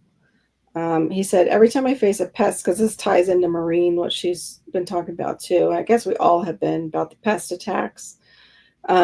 Since we're talking about weeds, this was about pests. And he says, here's what I do. He's like, I nuke them, aka get specific with the pest. This is where I slow down and try to identify exactly who's causing the damage. I don't want to spray randomly and accidentally take out the beneficial insects doing good work in the garden. And he basically uses the soapy water method, is what is, simple soap solution. He doesn't blanket spray. He goes out and targets the pests on his plants. He organically fertilizes or boosts the plant health to make sure the plant has enough health. I've already been fertilizing, so, his plants, I guess, were in a good condition, but he always considers that when he is having a pest attack. Make sure they're getting watered in or manage any kind of water stresses. And that's the 3 steps of the now method. It's nuke them, of course, organically fertilize. Do you need to organically fertilize, or do your plants need water, or are they overwatered, to check for those stresses? I thought that was that's a great way to break it down. I don't know about the nuke 'em. People are going to think let me get out that pesticide. But yeah, because a lot of people I know, it's either weeds or things are getting eaten alive right now in their garden. I'm glad to see stuff coming back.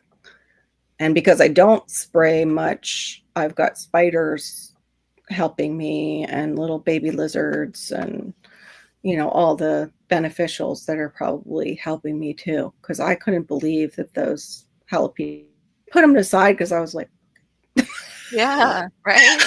I was so mad when I saw that because it was so producing and doing really well. And all of a sudden it was just eaten alive. And I was like, how did I miss that? It's the second time that's happened to me with pepper plant. And this time all 3 were in one bucket. So they all got it and they ate all of them, but they came back. I was really surprised at that. And my, the Bocking, is it Bocking 14? Yeah, Bocking 14. Yep. It's fine in that shady spot underneath the bananas. It came back too. It fried for a little bit because it was in a little dapple light, but in with my bananas in zone 10, it's okay. So I'll be able to make some liquid fertilizer with some of that. You have no crown. I'm so sorry, Shawnee. Well, thank you everybody for being with us tonight. I hope that talking about our weeds and how to eradicate them was helpful. Let me know maybe down in the comments if you thought of anything else that has worked for you. Definitely Word on Weeds week. Yeah, for sure. And hopefully we will be able to go over Diva in the Dirts tomorrow night at 10:30 Eastern. I mean 10. Yeah, that's right. 10 o'clock Eastern, 7 o'clock Pacific. I always want to say specific instead of Pacific time. And Shawnee's a pop-up queen. Do you have anything popping up that you know about? I can't say Okay. because then life is bad the day I plan on doing it. Right? So I do not plan it. Right. That's usually when you see me like, I'm sorry, not going to make it. It's because like crap's hit the fan here. And it's like, nope, this Friday ain't going to fly. I want to talk about garden surprises if I get a show in. Next week's schedule, like I said, is a little wonky, so we'll see. Right. Right. But you do have your tour out right now that people can go and check out. And she is very close to those 3,000 hours. So please go over and help her with her hours. She's almost there. And then it's on to the 4,000 and 1,000. How close are you to the 1,000? I didn't check today. I don't The know. subs. Okay. I lost 10 subs one day. Oh, it does that. It did That that. happened to me too. It's like I went up to 100. I went up to 1,169, and all of a sudden I was back to like 1,158 or something. I was like, where did they all go? 737. I'm at 737 subscribers. Okay, you're Okay. really close. Woohoo! So yeah, that's I awesome. don't know what we talked about. What did we talk about? What was the What? live I did? What did I just do? Oh, garden decor. That's what it was. Oh, I have to check that one out. I missed that one too. I had garden decor, and then there's shorts about the garden as well as shorts that have been clipped from a previous show. So if you want to see more garden stuff, it's in my shorts right now. Oh, okay. And Robert, don't touch that one with what she just said. I'm please. sorry. Thank you. What else can I call it? I know. I feel that way every time I say about the shorts because I couldn't get into everything that I see or hear. Okay. Yeah. Leave things alone. He used to make fun of me about me talking about not being able to get into Diva's shorts because I couldn't with my phone for that time. But anyway, everybody have a good night. Hope to see you over on Divas. I don't know what Barry is doing, and I haven't seen him in the side chat, so I'm not sure about his Sunday night, but he's usually on at 9:30 Eastern. So thank you, everyone. Appreciate all of you all and all your support, and have a good night, and we will see you in the YouTube streets. Yay!